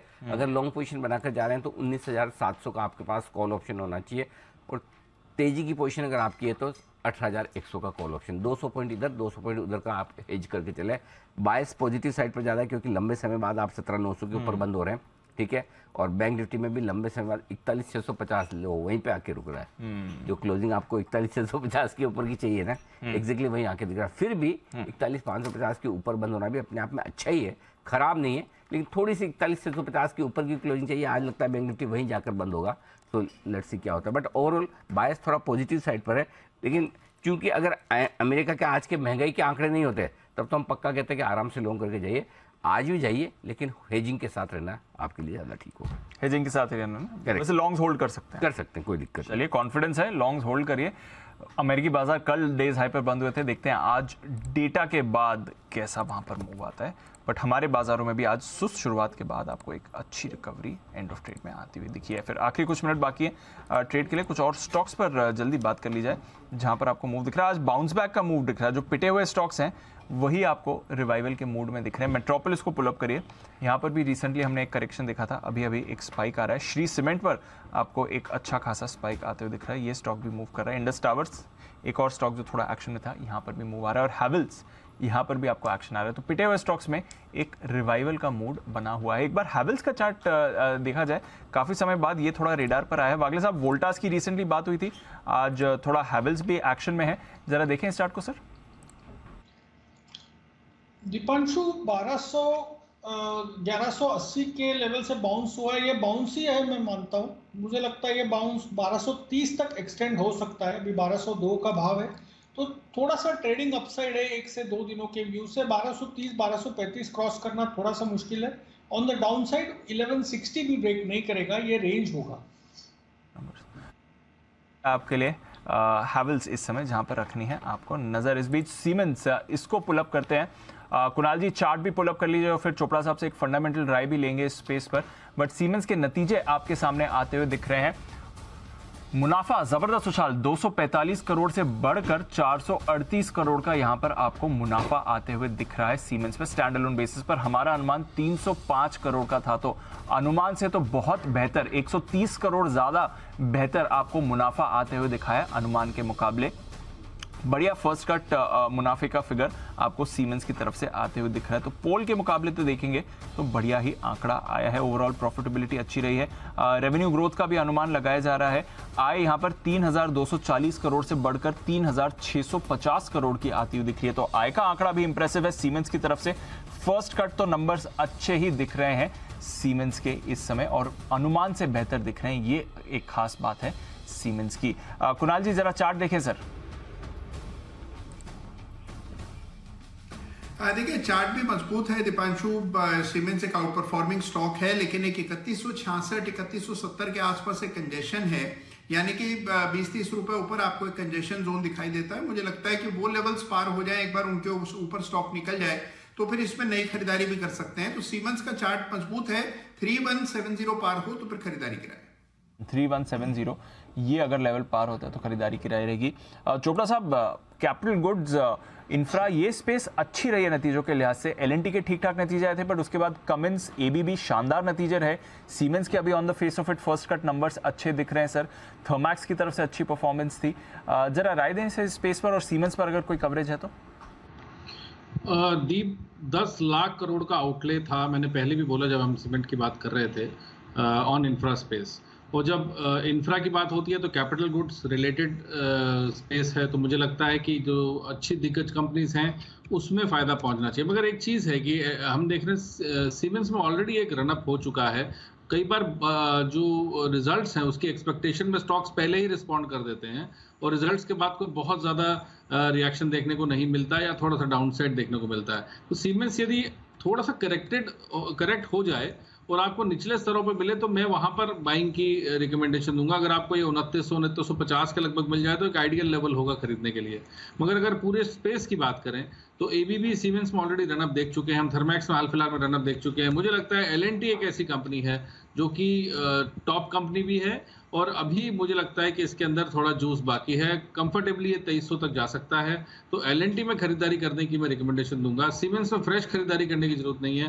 थोड़ा ऊपर जाता है तो प्रॉफिट बुक करें, और अगर नीचे मिलता है तब लेने की चेष्टा करें। नीचे मिला तो लेने की चेष्टा करें, बट डेफिनेटली स्पेस पर रखिए नजर। बजट में भी कैपिटल आउटले हमने देखा है 33% बढ़कर आया है, तो आने वाले समय में ये स्पेस तो फोकस में ही रहेगी ही। आइए सुमित जी के पास चलते हैं और लेते हैं एक सुमित का सुपर हिट।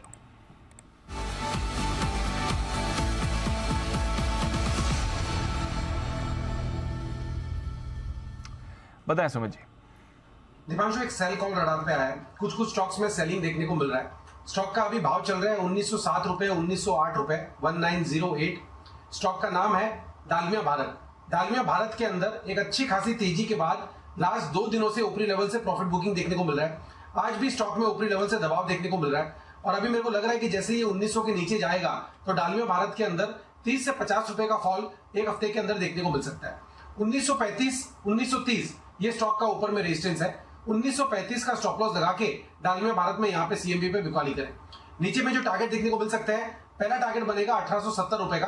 1870 का लेवल निकलने के बाद गिरावट और आएगी और 1850 रुपए तक के लेवल भी आने वाले दिनों में डालमिया भारत में देखने को मिल सकते हैं। तो 3-4 दिनों के लिए बिकवाली करें 1935 के स्टॉप लॉस से 1870 1850 के टारगेट्स के लिए। है आपके लिए दालमिया भारत, जहां पर आपको रखनी है नजर, रेडार पर रखें इस काउंटर को। जय ठक्कर भी हमारे साथ जुड़ गए हैं, करते हैं उनका स्वागत। कैश का ऑप्शन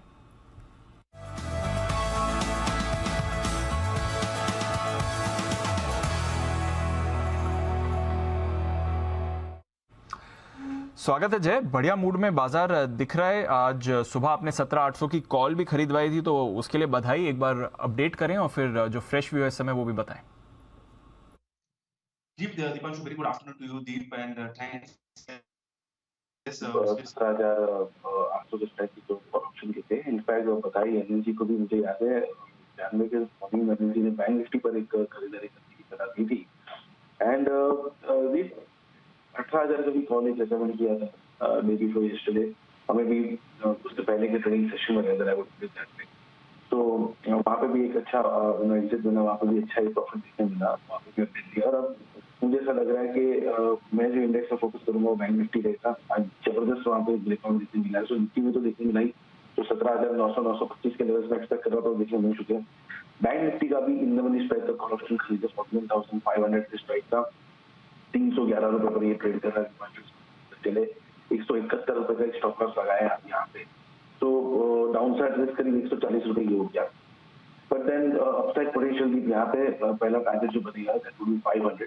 रीजन मीन के बियॉन्ड 41,500 में देख रहा हूँ, तो पहले जो upper end of the range है 40,000 भी बैंक निफ्टी में हासिल हो सकती है। सो 40,000 तक का मूव हमें एक पैकेज तक देखने मिलेगा। अगर वो लेवल्स क्लियर होते हैं तो फर्दर आपको मूव लगभग 44, 200 तक देखने मिलेगा। तो पहला तो लक्ष्य जितना रहेगा 500, दूसरा लगभग रहेगा 650, 560 यूरो टारगेट किया। इन द मनी स्ट्राइक का कॉल ऑप्शन बैंक निफ्टी का खरीद कर चले 20,16,000। ओके, तो 41,600 का बैंक निफ्टी का कॉल ऑप्शन आपको खरीद कर चल रहा है।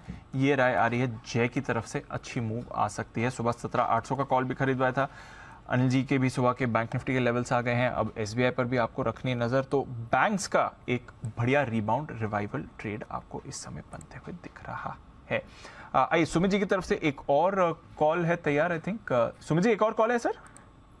नहीं दीपांशु, हो गया, तो बस दूसरा कॉल नहीं है अभी। ओके, तो चलिए वोडाफोन आइडिया, इस पर करते हैं फोकस। नंबर्स आने वाले हैं और रिसेंटली खबरों में भी था, क्योंकि हमने देखा था यहाँ पर डेट टू इक्विटी कन्वर्जन भी हो गया था। इनका जो ड्यूज थे सरकार को, वो उन्होंने कन्वर्ट कर दिया। बट नंबर्स कैसे रहेंगे, कुशल है हमारे साथ तैयार बताने के लिए। कुशल, थोड़ा तो ऑप्टिमिज्म बना है कंपनी के डेट कन्वर्जन के बाद, बट क्या नतीजे कुछ अच्छा रिफ्लेक्ट करने वाले हैं?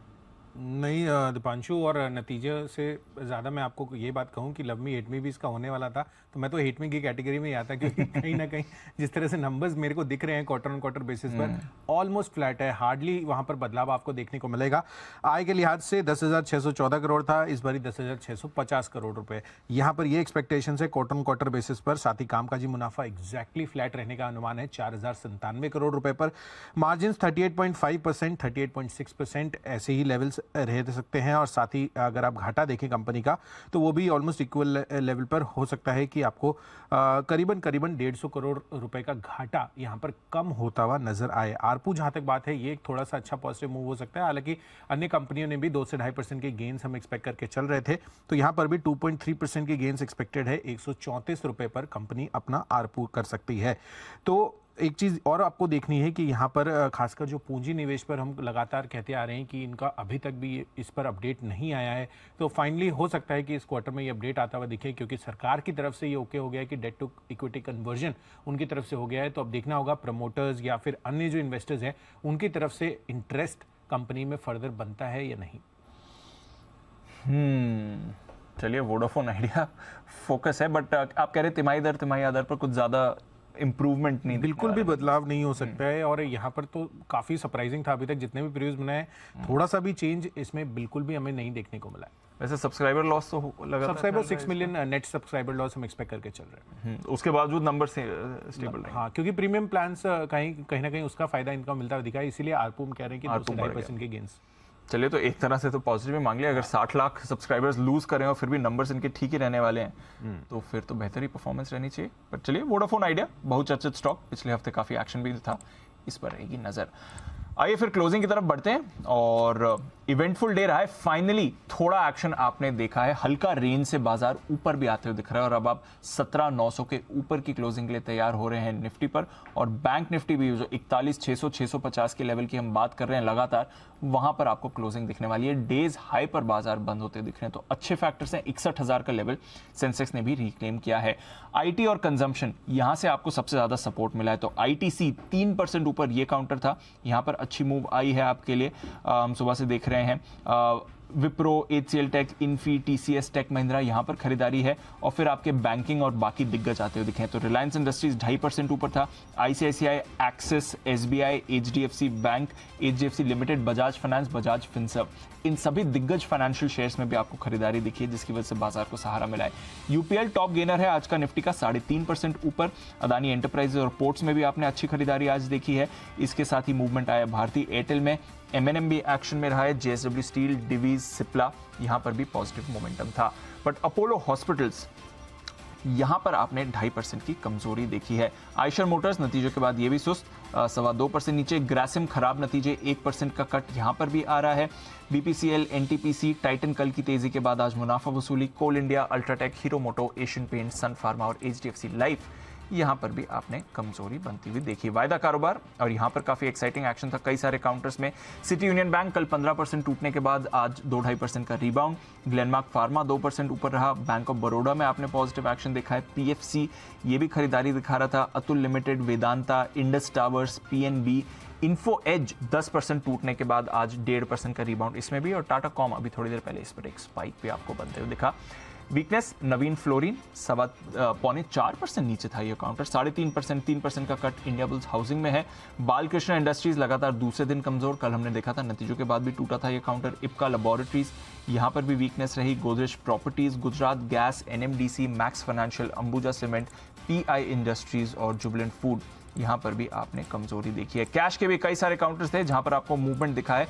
पॉजिटिव साइड पे देखेंगे तो ऑयल इंडिया लगातार 3 दिनों से एक्शन में। कोचिन शिपयार्ड, आरसीएफ नतीजों के बाद पॉजिटिव था। Ircon, Poonawalla Fincorp, GSPC, Gujarat state Petronet, Elgi equipments, Cyient, Nocil, Garware hi tech का साथ ही आपने देखा Zensar technologies, APL Apollo, KIOCL और केपीआईटी टेक अच्छी खरीदारी रही। बट नतीजों का रिएक्शन, ऑल कार्गो 10% नीचे, आरएचआई मैग्नेसीटा 7.5% नीचे, पीवी फिनटेक में 5% का कट था। अदानी ग्रुप के सारे कैश स्टॉक्स 5% के निचले सेक्टर थे। वेल्सपन कॉप, स्पार्क, एक्सो नोबल, नाइका, यहां पर भी नतीजों का रिएक्शन और साथ ही इंडिगो पेंट्स भारी गिरावट इस पर भी आती दिखी। बट इंडेक्स लेवल पर आपको अच्छी क्लोजिंग दिखी है। प्रोविजनल बेसिस पर 150 पॉइंट ऊपर निफ्टी क्लोज हो रहा है और फाइनल फिगर्स आने की तैयारी में है, उससे एक बार देख लेते हैं कि आज शाम के लिए क्या क्या आयोजन किया गया है। मुंबई की हवा में घुलता जहर खतरनाक लेवल पर पहुंच चुका है। हालात ये हैं कि 2 और 8 फरवरी को मुंबई को दुनिया के दूसरे सबसे प्रदूषित शहर के शुमार किया गया था, जबकि 13 फरवरी को मुंबई दुनिया में सबसे प्रदूषित शहरों में तीसरे नंबर पर रहा। जहरीली हवा के ये आंकड़े मुंबईकर्स को परेशान कर सकते हैं। तो आज शाम 6 बजे आपकी खबर आपका फायदा में हम इसी पर करेंगे चर्चा, समझेंगे कि आखिर क्यों मुंबई में इतना ज्यादा एयर पोल्यूशन बना हुआ है और इसकी वजह क्या है, कैसे इस पर काबू पाया जा सकता है और सिस्टम इससे पार पाने में आखिर क्यों लाचार है, साथ ही इससे कौन कौन सी गंभीर बीमारियां के भी होने का खतरा है। चर्चा में हमारे साथ होंगे राजीव मिश्रा, टाउन प्लानर और principal sir JJ college of architecture, इसके साथ ही डॉक्टर प्रशांत चौगड़े जो कि हैं पल्मोनोलॉजिस्ट नानावटी मैक्स हॉस्पिटल के, और अविकल सोमवंशी प्रोग्राम मैनेजर CSE। शाम 6 बजे मुंबई की हवा को क्या हुआ। इसके अलावा मनी गुरु में आज हम आपको बताएंगे कि महंगाई में डेट से कैसे कमाई कर सकते हैं, कौन से ऐसे डेट विकल्प हैं जो आपको कंपाउंडिंग का फायदा दे सकते हैं, एफडी से बढ़कर, और महंगाई से ऊपर रिटर्न्स ऑन रिटर्न्स कमाना है तो फिर शाम 6:30 बजे मनी गुरु में देखिए डेट से प्यार मुनाफा आपार। हमारे साथ होंगे विजय मंत्री साहब, को फाउंडर JRL मनी के। और जनवरी में हमने देखा है खुदरा महंगाई दर एक बार फिर 6% के पार है। इस बढ़ती महंगाई के बीच अब 18 फरवरी को जीएसटी काउंसिल की बैठक होनी है। आम आदमी को इस बैठक में महंगाई के मोर्चे पर कुछ राहत की उम्मीद है। इंडिया 360 में इस बात का करेंगे विश्लेषण, जीएसटी काउंसिल की बैठक में क्या लिए जा सकते हैं अहम फैसले। जरूर देखें महंगाई से निराश, जीएसटी से आस। तो यह आज शाम का पूरा आयोजन। 17,900 के ऊपर फाइनल क्लोजिंग, 17,930 की क्लोजिंग आपको आती हुई दिख रही है, 160 अंक ऊपर, और 41,650 से जस्ट 1.5 पॉइंट नीचे, बट नॉनदलेस इंपॉर्टेंट लेवल्स पर क्लोज बाजार आपको होते हुए दिख रहे हैं। 24 जनवरी के बाद आपने देखा है 17,900 के ऊपर निफ्टी की ऑफ क्लोजिंग मिली है, तो बढ़िया एक्शन है। 3 हफ्ते की ऊंचाई पर आपको बाजार क्लोजिंग के फिगर दे रहा है, इस पर रखनी है नजर। इस बीच एक करेक्शन जय ठक्कर की तरफ से, अगर आपने ट्रेड एग्जीक्यूट नहीं करा और कल सुबह अगर आप करना चाह रहे हैं तो वो देख लीजिए। 41,500 की कॉल खरीदें, ना कि 41,600 की कॉल। जो जय ने राय दी थी 41,500 की कॉल पर खरीदारी की राय दी थी। 311 के लेवल पर यहां पर आपको करनी थी खरीदारी। टारगेट 500 और 650 का, और स्टॉप लॉस 171। तो गलती से मैंने 41,600 बोल दिया था, 41,500 की कॉल आपको खरीदनी है। जय ठक्कर की है ये राय। बहुत बहुत शुक्रिया हमारे सभी मेहमानों का आज हमारे साथ जुड़ने के लिए। जय, आपकी करेक्टेड कॉल भी स्क्रीन पर है। चोपड़ा साहब बहुत बहुत शुक्रिया सर, वागले साहब, नितिन जी, हिमांशु जी, सुमित जी, राकेश जी और कुणाल जी, आपका भी बहुत बहुत शुक्रिया। कल मिड वीक एक्शन के लिए फिर से आप सबसे सुबह होगी मुलाकात, तब तक के लिए अलविदा।